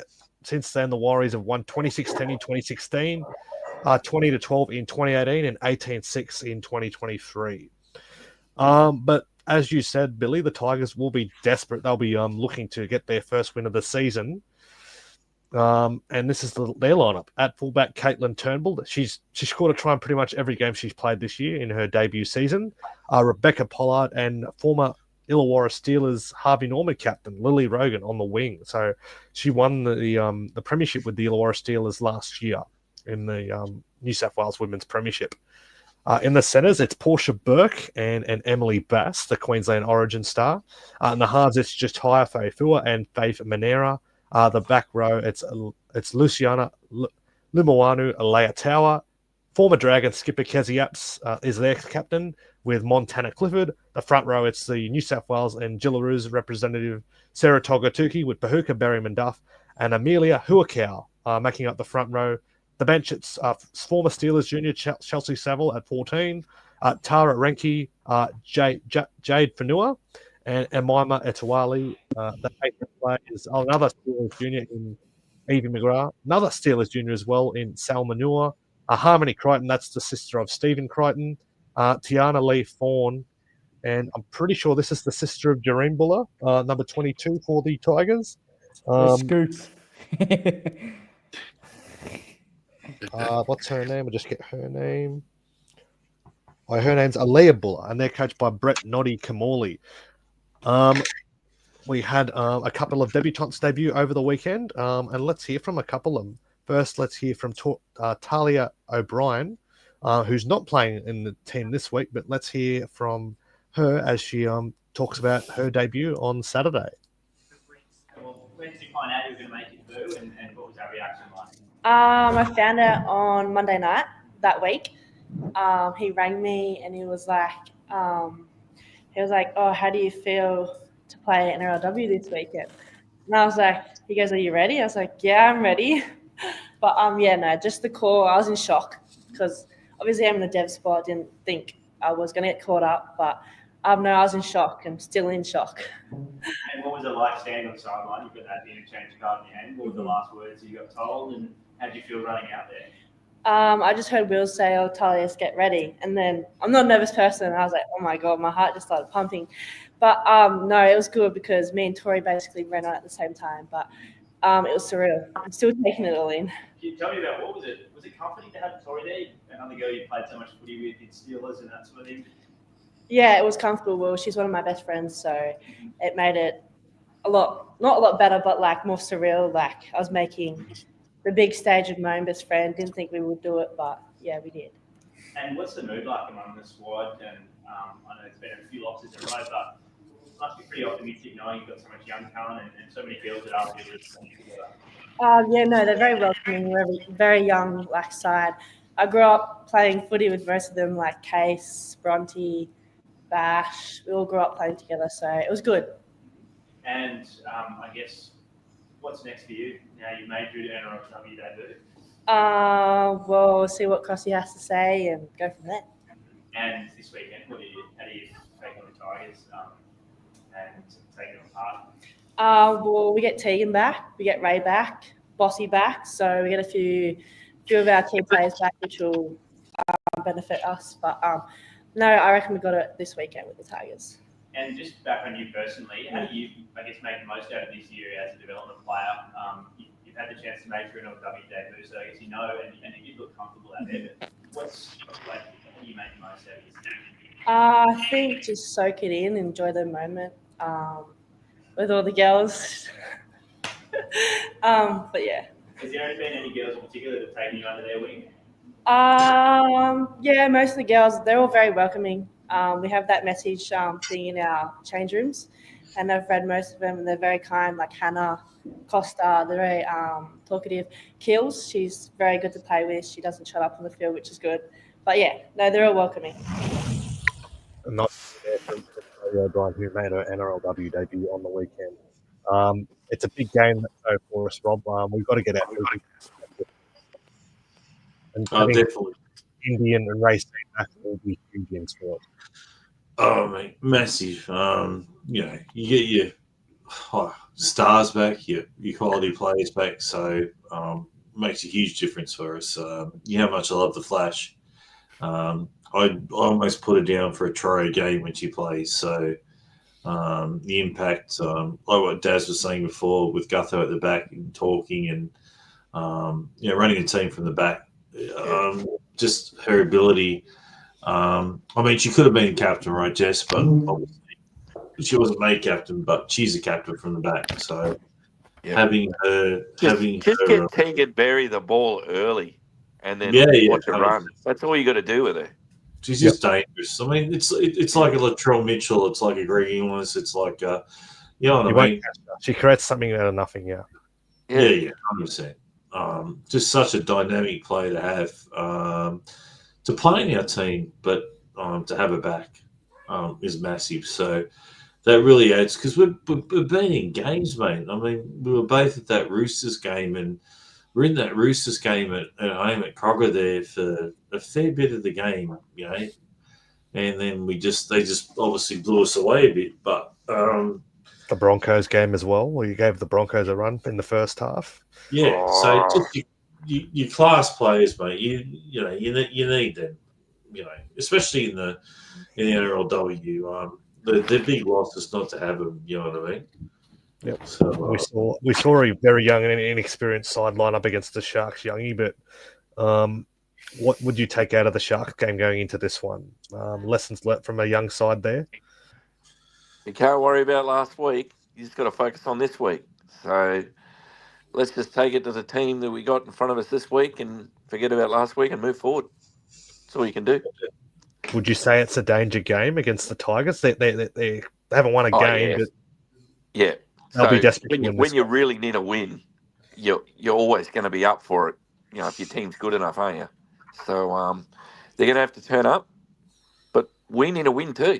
So if that's not motivation enough to turn up, I don't think anything is. Billy, Crossy said in his press conference the other day that don't expect those players to just flick the switch, we win. The whole team's got to play well, and a team led by Kezie Apps, they're going to be up for the challenge. Yeah, and well, it doesn't take 2 to win, take 17. So, we can have to show up, especially because Kezie Apps always likes to play against us. I don't think she really likes the Dragons. Every time I've talked to her, she seems to want to win and kill us all the time. So, what is that? She hates us. Yeah. Isn't that every player with their old club? She might be Steve Roach of the women's team. So, we need a win this weekend, especially to keep our chances alive of making the top 6 this year and being in the finals for the first time since probably 2022. Yeah. So, yep. 5 games to go. So we've got the Tigers, the Titans, the Warriors, the Cowboys, and the Knights. So 4 winnable games. They've got to go on a bit of a run to make it. They're only 2 points out of the top 6, but they got to start winning games now if they want to play finals, and hopefully no more injuries. We've got to really defend well against the Tigers. They don't have a lot of attack in them, so if we can get our defense in order, I think the kicking game of Raecene McGregor can get us on the front foot as well. Casey can go back to playing off the cuff and running off Raecene, because Casey did look a little bit lost at 7 the other day, so that was her first game at that level as a halfback. But having Racene's experience there will definitely help her go back to what she can do, what she was doing in the earlier games as well when we were winning. But I don't think we're playing that bad. We deserve to be 10th on the competition table. If we don't start winning games now, it's going to be a lost cause for the season. So hopefully we can get the win over the Tigers on Sunday. At Allianz Stadium it'll be 11:50 on Sunday morning. So if you can get out up to Allianz Stadium and support the girls, that'd be good as well. It's a big game. If we lose this, you could pretty much say goodbye to finals. I think anyway. What do you think on that one, Rob? 5 games to go. Do you think we've got this is a must-win game for us? Oh, no, 100% must-win, mate. I mean, you're talking about the boys and the mathematics with it all and all that. So the same thing, mate. We've got to start winning to make it. yeah, so it's definitely must win, mate. So I just loved the girls this year. We could have been written off. Not a contender at all. I think we were. You get the better teams, the Roosters, the Broncos, etc. But yeah, just something about them this year. So I've loved the fight. I love the kicker. So and it's sort of starting to happen with the boys now as well too. So it might have been a bit infectious. But yeah, mate, it's a must win, mate, 100%. We probably haven't had as good a team as what we've had in the past, but still exciting to watch. Got a lot of young players in our side. Yeah, I'm enjoying it. Crossy's playing the long game, and he's looking to build for the future as well. So, getting him some experience to mentor these young girls, it's really helped. He's got them playing a lot of tough footy, and they're really buying into what he's doing as well. And don't forget Sammy Bremner as well, who's been a great acquisition to get her back into the club. I mean, she's been huge she's had a massive influence on the girls as well. Yeah, no, they've been good. Haven't always won, but enjoyable footy to watch. So, but sorry, guys, I'm going to have to drop off. But can I just say this quickly? Dragons by 12, I think, this weekend against the Warriors. And I'm picking Tyrell Slane. Now, listen, Billy, you've got a fan. His initials are MC, so I don't know if you know who that is. He's Greek. Michael Carianis. LRE. He was a young bloke with the boxing label and the mode. He will pick up the chicks, I guarantee. It reminds me when I was younger. So send him a picture. So thank you, Michael Carianis. You absolute genius. If you know MC, Michael Carianis has been around forever. I remember him many, many years ago on Dragons groups. So he's a top bloke. Carianis. He's a journo, obviously. With should do a podcast one day. Get him on. Real good guy. Yeah, let's get him on. Can we get him on? I can try. It's too late for him. Probably gets an early morning. Probably has to be up at 5 o'clock in the morning. Yeah. Jesse, did I see something that you had before I go? And sorry to everybody that you talked to Flano, and that Flano might come in the off season. That's correct. Yes. Yeah, that'll be very exciting. And Crossy. Oh, yeah, brilliant. That'd be good. I'd be up for that show. No, that's awesome. So not till later in the year, though. Probably after the season. But yeah, Flano said that, didn't he? Say off season. Yeah. Yeah. They're both pretty busy at the moment, obviously. But yeah, be good to have them both on at some stage. Yeah, hear what they think of the club and what they have plans for the future as well, going into next year. But still got this year to go, obviously, and there's still things we want to do this year and this season. So Jesse, can you just control everything, because all the ladies love Big T, but if they start to like Billy as well too, mate, this is a competition for Big T now. All right. Get better, Big T. I'll see you guys later. Who's going to score a try too, Rob, for that game? Mate, I'm still reckon Sloan will add to his tally. Yep. I'm loving his finishing out wide. We all sort of doubted him being a winger, but he certainly forms the right position to still catch the ball to run tries over the line out wide. So. So, and I wouldn't be surprised if Gutho scores a try as well too. So I can't help but think they're going to kick over the top to Sloan. Yep. Oh well, look, mate, I'm tipping Dragons. I don't care who we play. I'm tipping Dragons, and I'm tipping the Flash to score. Like I said, itching to get back, eh? Yep, itching to get back, and I almost rated for a try game, so I just could not pick her. You know what I mean? Yep. So I'm so excited. I'd love to see us win both games, and I think we can. Is there a double for that? Teagan, Berry, and Sloan to score? Yeah, I don't know. It'd be pretty good odds, wouldn't it? We'll have to ask Donnie and Muzzer. They'll know. Muzzer will know for sure. We should all go in on that. $10 each. Yeah. On the double. It'll be a good thing. So, but anyway, I got to go. But that young bloke in the red corner, in the road there, watch out, mate. The wind will be after him. That deadly moment. Thanks, Rob. Take it. With a porn star mode. All right. Yeah. I'll see you guys. Thank See you all. for Thank coming, you. Rob. Bye. We'll see you all Cheers. again next week, Rob. Thanks for hosting us. Bye. We'll get into the lower grades now. First off, we'll start with Jersey Flag. So they're up against. They're taking on the Newcastle Knights on Saturday, 1:30 p.m. Big T. He reckons he's QF. So 1:30 p.m. on The Saturday. fake boy, man. Youngie, our Jersey Flag side, head up to Newcastle to take on the Knights. Can you take us through the Jersey Flag side? Okay, so fullback we've got Tyler Feckham Harris. 2 we've got struggling to see here a bit. Lyric Craft. How do you pronounce that, Jess? Timo Anui. Say that again. Lyric Craft Timo Anui. Jesse's gone. I'm here. Yeah, can you? I blacked out there. So what was number 2? I can't pronounce it. Lyric Craft. Eden Hodges. The other centre would be David Afu. The other winger would be Toby Rumble.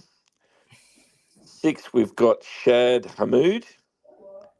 7 we've got Cade Reed. In the front row we've got Corey Ackers and Lenny Wetherall. Leroy. Sorry, Leroy Wetherall. The number 9 is Kyan. Oh God, how do you pronounce that? Oh, Jartison. Yeah, that one. I'm not familiar with it. I've got to be honest. I'm not familiar with a lot of the lower grades.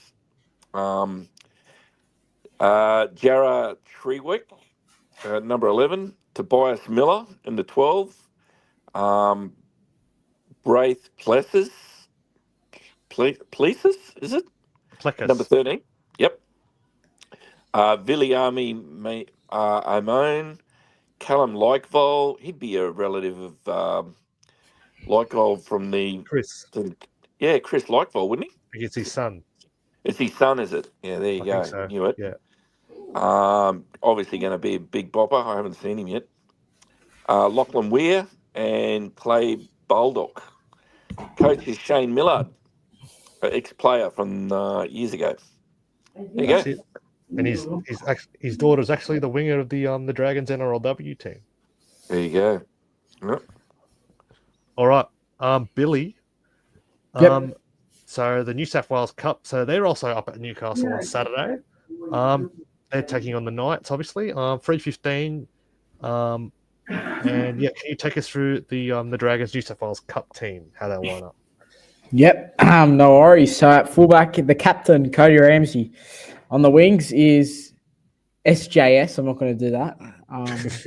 Sophie. 5 is Jesse Williams, the winger. Centers, Hayley Finau and Nathan Lawson. The halves are Jonah Glover and Lockie Ilias. In the front row, we have Viliami Fafita and Jet Liu. And the dummy half is Connor Morheisen. And the back row is Raymond Faitala Mariner, Cyrus Stanley Trail, and the lock is Matthew Alhazen. The bench is Isaiah Fangalilo, Ryan Hutchison, Jacob Webster, and Campbell Ruby, and the coach is Willie Talau. Yep. So Saturday at 3:15. What's Haley Finau doing at centre? He's a hooker Dummy off half, the bench. yeah. Yeah. He must be doing a job. Yeah. Well, obviously, we've got a lot of most of our New South Wales Cup players are playing first grade, so yeah, they've had to put a lot of flag players up too. There's a few flag players that have made the step up to this team this weekend, and yeah, with the injuries playing their part in this grade as well, and that with the first grade side, they've had to go up to first grade. So hopefully he can do the job. Yeah, hopefully he's as quick as his younger brother. Now also on Saturday, it's the Harvey Norman Women's Premiership. I'll start with the Steelers. So they had their first loss on Sunday against the Bulldogs. They'll be looking to bounce back, though. They take on the Mounties, who were preliminary finalists last year. and that'll be at Aubrey Keats Reserve in Hinchinbrook on Saturday night at 5 p.m. So the top side is at fullback Talia Hancock. The wingers are Kiara Kostovsky and Ella Churchill. The centers Maria Paseka scoring that fantastic solo try in the NRLW last week. She drops back with Jessica Patea. The halves Georgie Barrett and Maddie Sutton also drops back after answering an SOS to play in the NRLW side last week. Locking the scrum, Tiana West with the second rower, Mackenzie the captain. She was 18th player for the NRLW side last week. And Paige Toanei made her Harvey Norman debut last Sunday, as did Soraya Pale. Sophie Curtin is the hooker in jersey 19, and Michaela McFadden is the other front rower. On the bench for the Steelers, it is Ella Greets and Ali Bullman, Charlotte Nicholson and Tahani Kifusi, and the replacement player is Jade Harding, of course coached by Jamie Cezabanik. Billy, the Dragons, they're still searching for their first win, and they'll be heading to Lidcombe Oval to take on the Tigers. Can you take us through the Dragons side in the New South Wales Women's Premiership? Yep. So at fullback, Dana Stevens. The wingers are Alofa Schuster and Sky Antonioli. Centers are Madison Swan and Caitlin Stanley. The halves are Shay Shifton and Sienna Stewart. The front rowers are Brianna Wood and Laura Kane. The hooker is Dahlia Nabhan, and the back rowers are Amal Dandon and Charmaine Brearley. And the lock is Bianca Kutrupi. On the bench is Madison Lee Kelly, Tanisha Vakai, Denai O'Reilly, and Brooke Taunei. And the replacement player is Aaliyah Williams, and the coach is Renee Target. Yep. So tell us what the details of this game, Billy. So what's Yep. So they're playing at Lidcombe Oval, 12 p.m. Saturday, 16th of August. Looking to get their first win. Obviously, had a struggle, so should be good. Yep. Okay, we'll get into some news and rumours first of all. So the first one that's broke through today come from a report from Phil Buzz at Rothfield. Let's listen to it. Buzz Rothfield. I hear St George played the richest off history to get Tino to lead that young forward pack at Saints next year. But I also hear that Canterbury, the Bulldogs, even though they've signed Big Thompson. Look, I think they're going to make him the richest deal for a forward in the game's history. So I'd imagine even the Dragons will struggle to match the dollars on offer in Perth, because Perth is starting with a blank canvas. They've got so much salary cap room. Well, they've got an entire salary cap that they're willing to they've got to throw at players, and they want to land some marquee guys. And Tino's at the top of that list along with Cameron Munster. And I imagine, look, the figures have been bandied about. 5 years, $7.5 million. I hear there's a couple of clubs going. What do we think of that, Youngie? Tino, Dragons going big for Tino. As much as I would love to have him, I cannot see how the Perth Bears can be beat. They need a marquee signing early. I expect them to throw the absolute kitchen sink at him to get him as their first signing. That'd be my tip. I think, and with Mel Meninga and his history up there, he was on the panel for a while. He'd know Big Tino. I just can see all the Ducks getting in a row, and I think they will get him. That'd be my thoughts. Do you have any thoughts of that, Billy? I don't want to get hopes up or anything. So, yeah, if we sign him, we sign him. That's a big move, obviously. I mean, far out. How long has it been since we had a forward like that? Probably Paul Vaughan. I mean, that's right. That was the last time we had a forward that big. So, and he became big with us. So, if Big Tino wants to win a premiership, he'll go to Melbourne. But if he's chasing the dollars, I can't see anyone coming close to the Perth Bears. And they have a clean slate too, as they said, Youngie. Yeah, they need a marquee. They need a big name signing, and he'd be the way to start it. It's either him or Munster for Perth. So yeah, they'll probably get both. I mean, there's no shortage of money. Yeah. If you're the Perth Bears accountant, well, it's like, well, whatever you want to spend. We haven't got any players yet, so go for it. Yep. All right. The latest one, another one that's come through this afternoon. Billy, been a lot of chat about the trainers being on and off the field. The NRL is going to review it in the off season. Do you think the NRL should come down harder on them if the trainers are on the field too long in a game? Like we saw it again on the weekend where the Cowboys trainer got in the mix-up and the ball actually hit him, and then it stopped the Eels to get the ball and potentially score a try. Should they be harder on trainers being on the field, and what should happen if they're on there too long?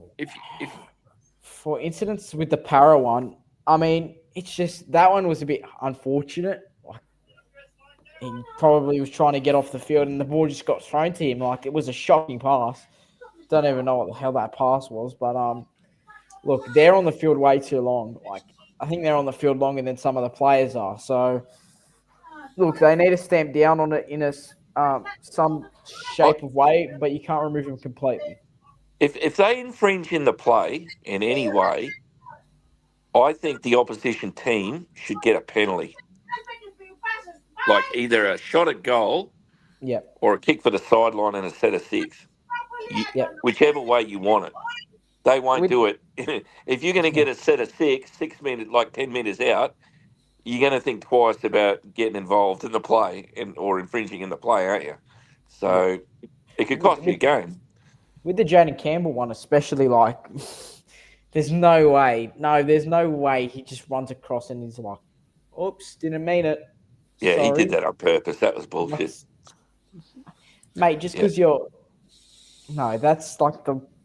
And that should have been a 2 from right in front. A kick from there. Correct, yeah, 8-point try, yeah. Like, because that is... I mean, they probably... Maybe, I don't know if they would have won the game or not, but at least they would have had the chance to properly kick the goal without getting distracted. You know? Well, imagine if he followed through with the kick and missed it, and he's right in front of it. Yeah. So it should have been an 8-point try. Do you think it's an advantage to have a trainer on the field for that long? Because we know some of these trainers are ex-players, like Alfie Langer is a prime example of young. Well, why do they have to go? Why do they have to infringe in the play? Why, if you're going to come out the back, why can't they be off the field and come around? Yeah. They should only be on there if players want to drink. They should only be on there for a short time. Give them a drink. If they got an injury, get them off. They shouldn't be on there that long. Yeah, don't even need to be on the field. You can you can hand a water bottle at the back end of the field and throw it off out the back. So there's no reason for him to be there. Yeah, unless there's an injury. I think that one with Jaden Campbell was just bullshit. All right. We'll hear from the other debutant in the NRLW last week, Tori Shipton, and then we'll get into some tips.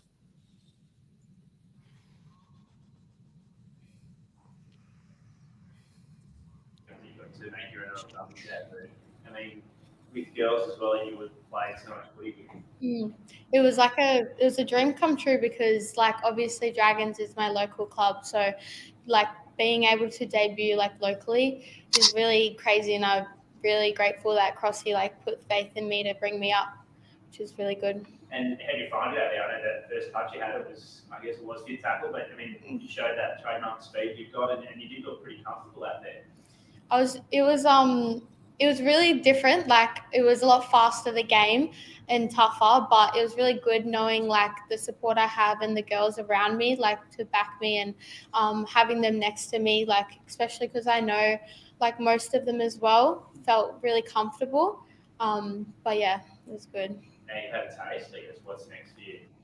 Well, I'm just kind of taking it day by day because I'm just grateful enough to be here. I guess I was at Harvey's, so being brought up was just crazy enough. So I'm just seeing where the future takes me. But yeah, just being here is great. The mood at training basically and among the squad with so many girls who are obviously starting out on their journey, and then they're also young, local girls as well.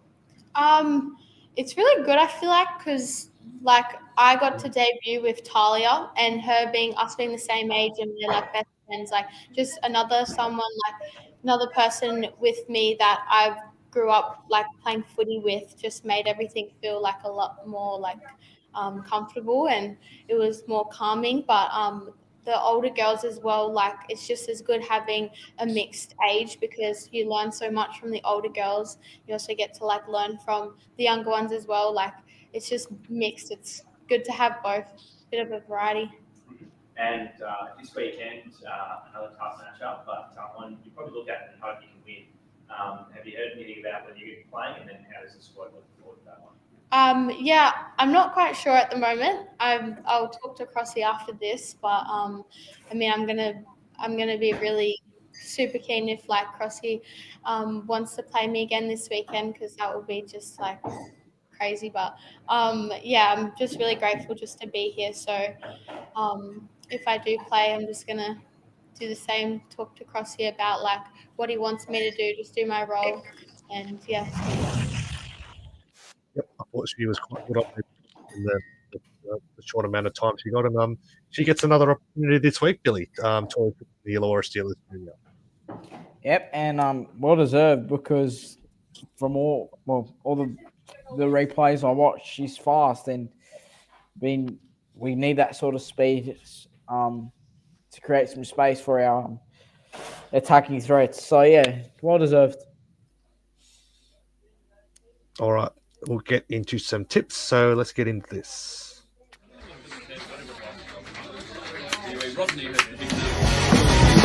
All I want, all I need, all I crave is a big multi. All I want, all I need, all I crave is a big multi. Money's multi.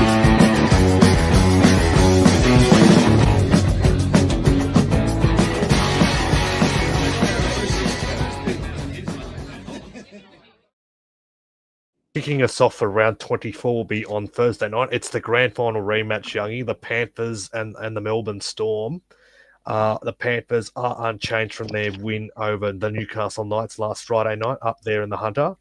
The Melbourne Storm, Marion Seve, so they've been hit hard in the outside backs with injuries. So Marion Seve will play, I think it's his first game of the year.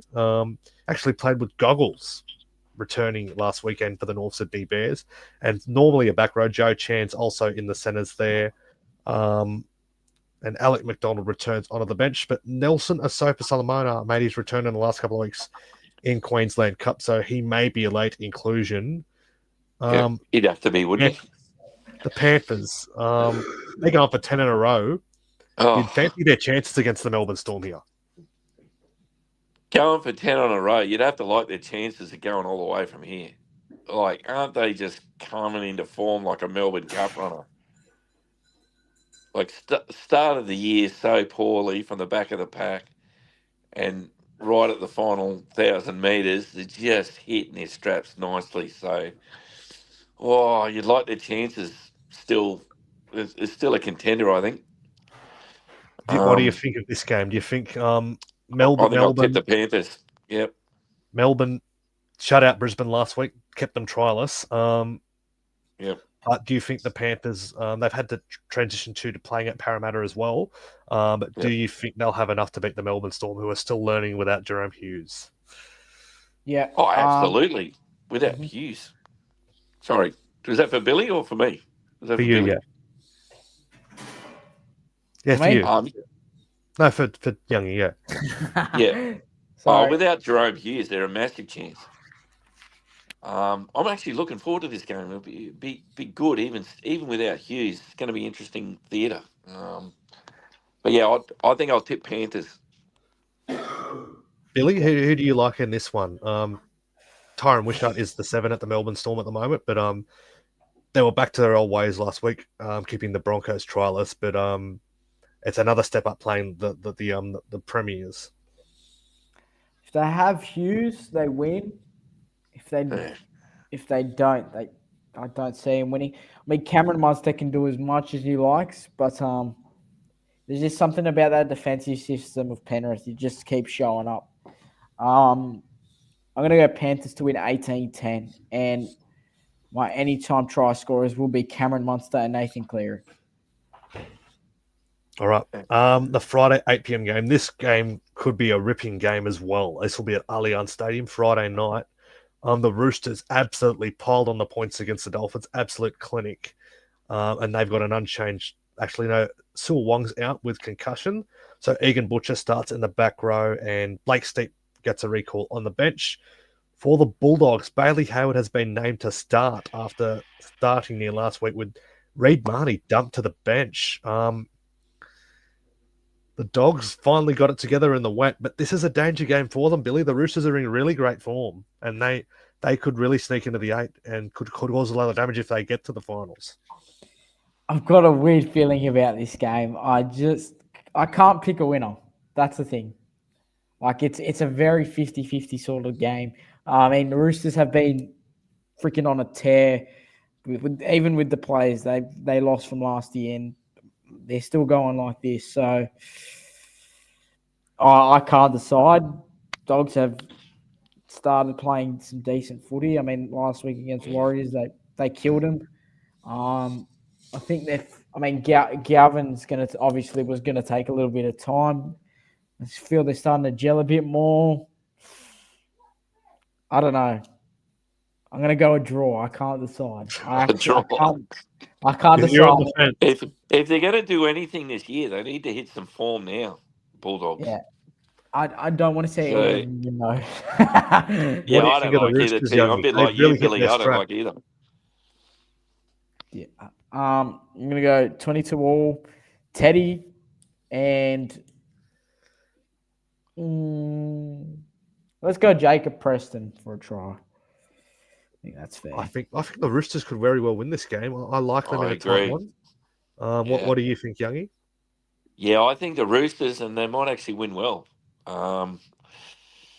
Maybe 2 tries in it, but yeah, I feel like the Roosters are, well coached, starting to find some really good consistency, especially after last week.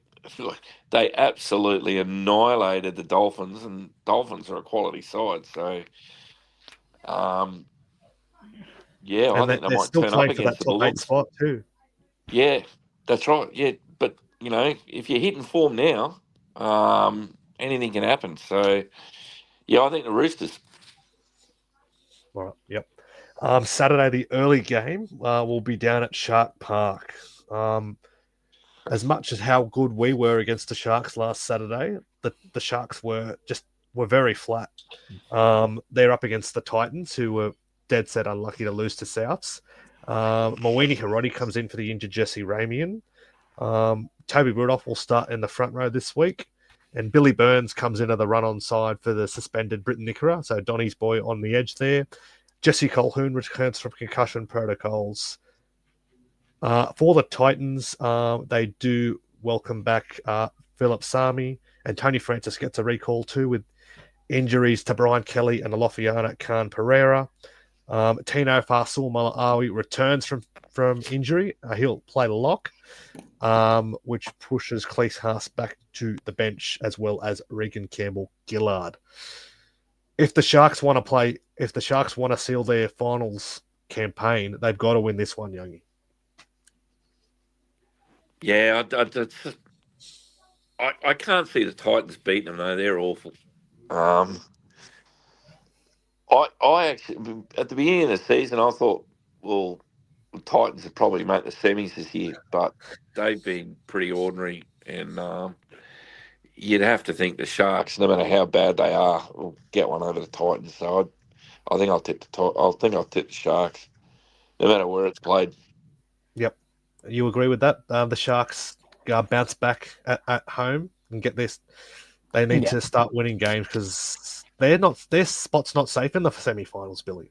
No, it isn't, and we definitely scared them a bit now. So they have to perform, and I think they will. Unfortunately, it's not like if I want it to happen, definitely don't want it to happen, but I think they'll win 36-12. I think it'll be quite comfortable. I think it's Shark Park this year, so it's instead of the game they usually take to Coffs Harbour. So, 36-12, and I'm going to go Kennedy to score and Jaden Campbell. Saturday, the 5:30 game will be the Battle of Brisbane, the Broncos versus the Finns. Billy. So as we saw last Thursday night, Ezra Mam and Adam Reynolds both went down in the same time, both to hamstring injuries, and Selwyn Cobbo went down later in the game as well with another hamstring injury. So Josiah Karapani takes Selwyn Cobbo's spot on the wing, and it's a new look halves pairing for the Broncos. Billy Walters at 6 and Ben Hunt at 7. Corey Pakes will start at hooker, and Patrick Carrigan is the new captain. Tyson Smoothie is the new player on the bench for the Broncos. For the Dolphins, they've made a bit of a switch in the back line, so Jake Avrilo moves to centre. Rookie winger Tavita Nafahau moves to the wing. With Francis Molo suspended, Mark Nichols will start with Orblix Torha. And Kenny Bromwich is the new face on the bench for the Dolphins. Billy, will start with you. It's a must-win game for both sides. Who do you like?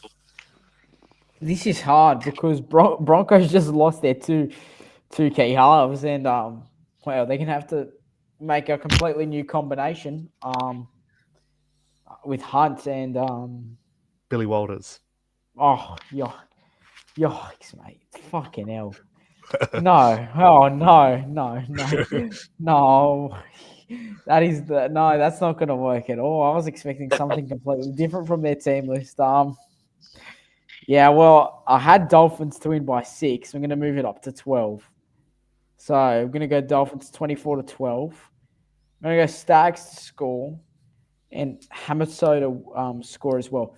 If Broncos have any chance of winning this game, Walsh needs to seriously pull something out of his bag.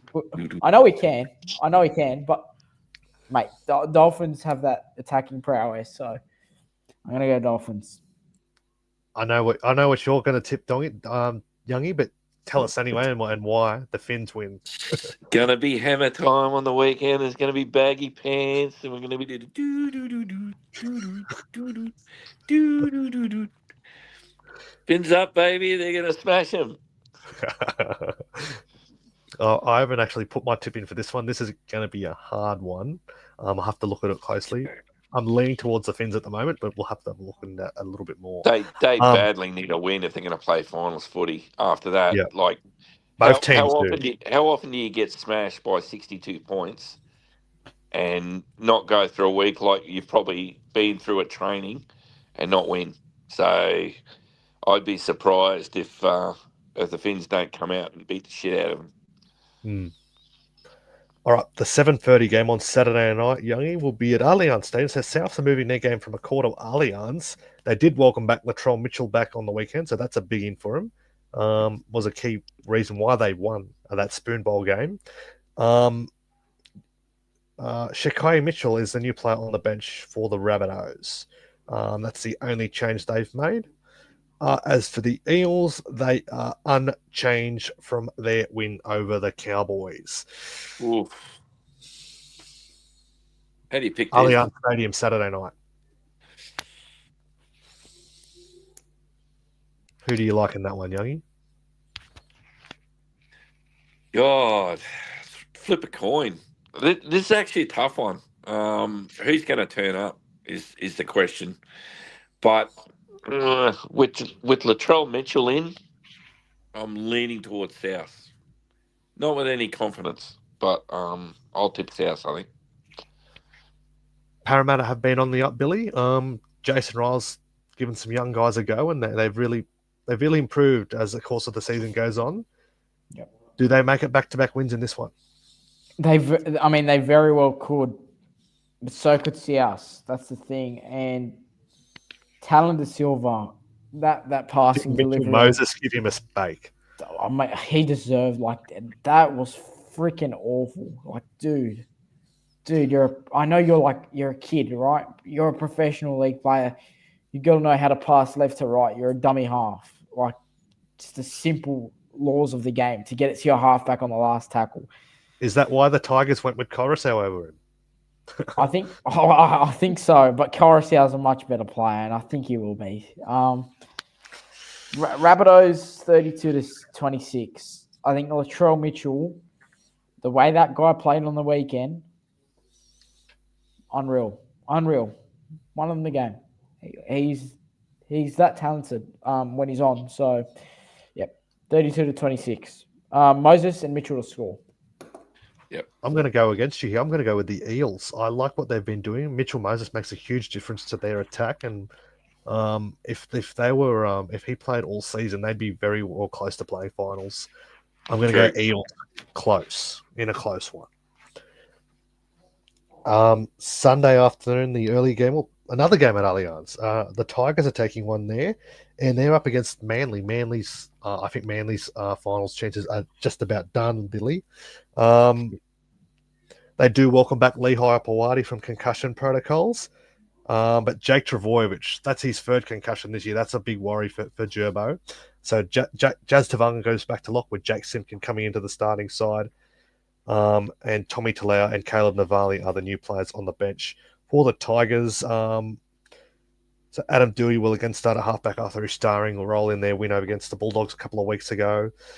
Charlie Murray is the new face on the bench with the Fainu brothers starting in the back row and Latu at 14. I think the Tigers in this one, I really like it, and I think Manly's just really fallen out of form, Billy. Yeah, it has fallen really badly. I mean, after the game against Melbourne, I freaking thought, far out, they're gonna go on a run here, and they might have a good end to the season, might push for a good final spot. Well, didn't turn out that way, and it's looking very down now. So I'm gonna go Tigers 22-14, and I'm gonna go Jerome Luai to score his first try of the season, and Mr. Ben Trbojevic to score as well. Yep, he does come back from concussion as well, but Youngie, the Manly's really fallen off a cliff. The Tigers were impressive in their last outing. Wheels have absolutely fallen off Manly ever since they found out DCE was going somewhere else. And I still have that win over the Bulldogs from the Tigers in my mind, so it's hard for me to get past that. I think the Tigers might win. Is it really 3 concussions for Trbojevic? Yeah, this year, yep. He'd have to be getting close, like to be medically retired to get that many head injuries. That's actually dangerous for a player's health to play on past that. He's 31 as well. That's bad. His doctor would have to be concerned. Yeah. You like the Tigers in this one, though? Yeah, I think I'm tipping the Tigers. I don't know by what score. Might be 8 points in it, but I think the Tigers will get home. And the final game of the round will be up in Townsville on Sunday afternoon. The Cowboys, very disappointing this year. They're up against the struggling Newcastle Knights, Youngie. The Cowboys, let's just have a look at if they've made any changes to their lineup. They went down by a point to Parramatta at CommBank last Sunday. Yeah. So they do welcome back veteran front row Jordan McLean. Carl Lawton's also back from suspension. For the Knights, Connor Vitano has been named for his NRL debut. The young fullback for the Knights, pushing the newly re-signed Dane Gagai to centre. And Tyson Frizzell will start at lock with Phoenix Crossan out with concussion. And the other Arthur brother, Matthew, will come onto the bench, as does Brodie Jones. Surely the Cowboys get this one against the struggling Knights at home, Youngie. Yeah, I think so. Well, look, the Cowboys can give you anything. They can turn up on the day, and a fullback seems to go well, and it look like they're going to hit some form. But I'm hopeful for the Cows that they'll get the cheese and get one over the Knights this weekend. Billy, would you have to agree with that? The Cowboys, well, both teams have been disappointing this year, and both coaches are under immense amount of pressure. Yeah, I mean, I'd go Cowboys to to beat the crap out of them. But there's one thing that I saw in that team list that made me think Knights might score a couple of tries, and that's the debut of Connor Vitano. And kid's got a good game. I've seen him play before, and he looks like he's got some potential. So I'm going to go Cowboys to win 38-22. Vitano to score 2 tries, Nanai to score 1, and Drinkwater to score 3. Yep. Drinkwater's playing. He's the key to the game, I think. Yeah. And Tommy did, obviously. Yeah. I'm going to go the Cowboys, but not with any confidence. Yeah, they just don't know how to tackle. Cowboys last year were a finals team. Well, yeah. It looked that way. So I think they've been disappointing. So I don't know why it hasn't clicked for them this year. Certainly got the players to do it. They get it together. So, yeah. I'll run through the NRLW tips, then we'll go through the our Dragon tips and wrap it up. So Saturday will open at Shark Park. The Sharks against the Titans. The Sharks coming off the win against the Dragons. So no Quincy Dodd for the Sharks. So Brooke Anderson, the Dragons brand, Brooke Anderson moves to hooker. Rookie Jadika Tafua returns from concussion protocols, which pushes Tale Holmes to lock. And and they do welcome back skipper Tiana Penatani Gray. For the Titans, star fullback Jamie Chapman's out with an ankle injury, which sees youngster Lalani Montgomery start at the back. Talia Fui Moano comes in at 5'8" with Pauline Pilier Rasabale out injured. Georgia Hale has been named at lock, but the last couple of weeks she's just made that shift to hooker. So I expect that to probably change again. And Jasmine Solia returns as well into the back row. Canadian international Megan Pakulis keeps her spot on the bench, while Dakota Thompson as well drops back to the bench with the return of Solia. The Sharks back at home. I think the Sharks will look to build off their promising win against the Dragons, and with Penatani Gray back, that only makes their side better. Without Chapman for the Titans, I can't see where they get their points. I think the Sharks to win this one and win well. Broncos and Eels. This could be a danger game. The Eels are on the up. And the Broncos they're probably the second best team in the comp right now. They do welcome back rookie Regan Hicks, but Origin centre Shanae Suzuka did return last week from injury, but with the Broncos' form, she hasn't been able to force her way into the run-on side. And rookie Shalom Sawasu will start at lock, with Keely Joseph pushing back to the front row, and Brianna Clark out suspended. For the Eels, they do welcome back Bostock from a knee injury, which pushes young back row Chloe Jackson back to the bench. The rest of their side is unchanged from their loss to the Cowboys. The Broncos will get the job done at Suncorp. I'd have to say that one. 5:15 Saturday. The Warriors have put 2 back-to-back wins together. Pretty good wins as well. 34-6 over the Dogs last Saturday night at Accor Stadium. And they'll be playing this game over in Hamilton, a standalone game over there. Patricia Maliapo has looked good in the Warriors side, really taking control of the game. And Ivana Lauatiti looks a promising prospect as well. Youngie, you remember Ali Lauatiti? You remember Ali Lauatiti, the old Warriors back rower? Yep. This is Ivana's his daughter, and she's just as damaging as he was. Big unit. The Raiders still looking for their first win. They have lost Madison Bartlow out for the season. She pulled up the 40th game in her career last Sunday, but unfortunately has done her collarbone. Her season's over. So Mackenzie Wiki moves out to the wing, and Shale Robbins-Retty is recalled into the centres. And I think the Warriors will love being in Hamilton. They will love the stake of being a standalone game. I think they get the win over it at home over there in New Zealand. 1:45 on Sunday at Polytech Stadium in Gosford. It's the Roosters, the undefeated Roosters, taking on the Knights. Roosters, no surprises, unchanged from their big win over the Titans.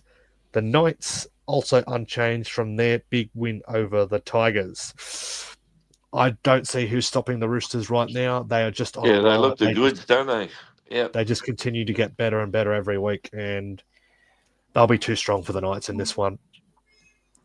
As for Sunday night, the final game will be in Townsville, the Cowboys and the Bulldogs. They've lost their star halfback, Taylor Preston. She was taken off in a Medicab with a possible knee injury, but she has been named on the extended bench. Gus Gould said last night he does expect her to play, so we'll have to wait and see how that plays out. But the Cowboys have been one of the improved sides this year. Up in Townsville, I think they'll get the chocolates in that one. But we'll wrap it up. We'll start with your predictions for our men's and women's game, Youngie, this weekend.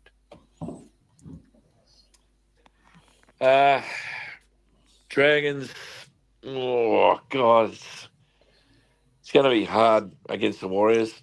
I'd like to see, as I said earlier, I'd like to see Kyle Flanagan get Tyrell Sloan into the game with a few kicks over the tops to try and turn those Warriors players around and create some fatigue. And I think that's the way to beat them. But I'll tip the Dragons. Out of faith. Who's your try scorer? Oh, well, look, hopefully Tyrell Sloan gets into some attacking positions and can cross a few times. Our rookie centre, hopefully he'll go over again. But yeah, I'm tipping Tyrell Sloan for 2. Okay. 2 or 3. You got a tip for the NRLW game as well, up against the Tigers? Titans, are we playing? Tigers. Tigers. Oh, sorry. Yeah, I'll go the women's. We're due for a win, aren't we? Yeah, we need it. Yeah. Fire the girls up, Jesse. Get out there and fire them up. Tell them they got to beat I'll be the there. Pride. Yep. And what do you think will win by that one? What do you think we'll get a big win? They're winless, so let's get a bag. Let's get 16 points on them. 16 points, and who's your tip for a try? The Flash, perhaps? Teagan Berry. Send my regards to the Flash. Get over, girl. Yep, I'm going to go with the Dragons by 8 in the NRL game, and I think Jack DeBellin will cross for his 250th game. I'd love to see that. I'm getting him to try in his big game. Yep. And for the NRLW, I think Teagan Berry will be itching to get back on the park. I think Shields get a double, and as well, Indy Bostock also returns. Youngie, so I know you're a Dolphins fan, so Indy's the younger sister of Jack Bostock, the Dolphins winger. So I think she'll get a try and return as well. I think the Dragons can win that one by 18. I think they can be too strong for the Tigers in that one. Billy, give us your tips.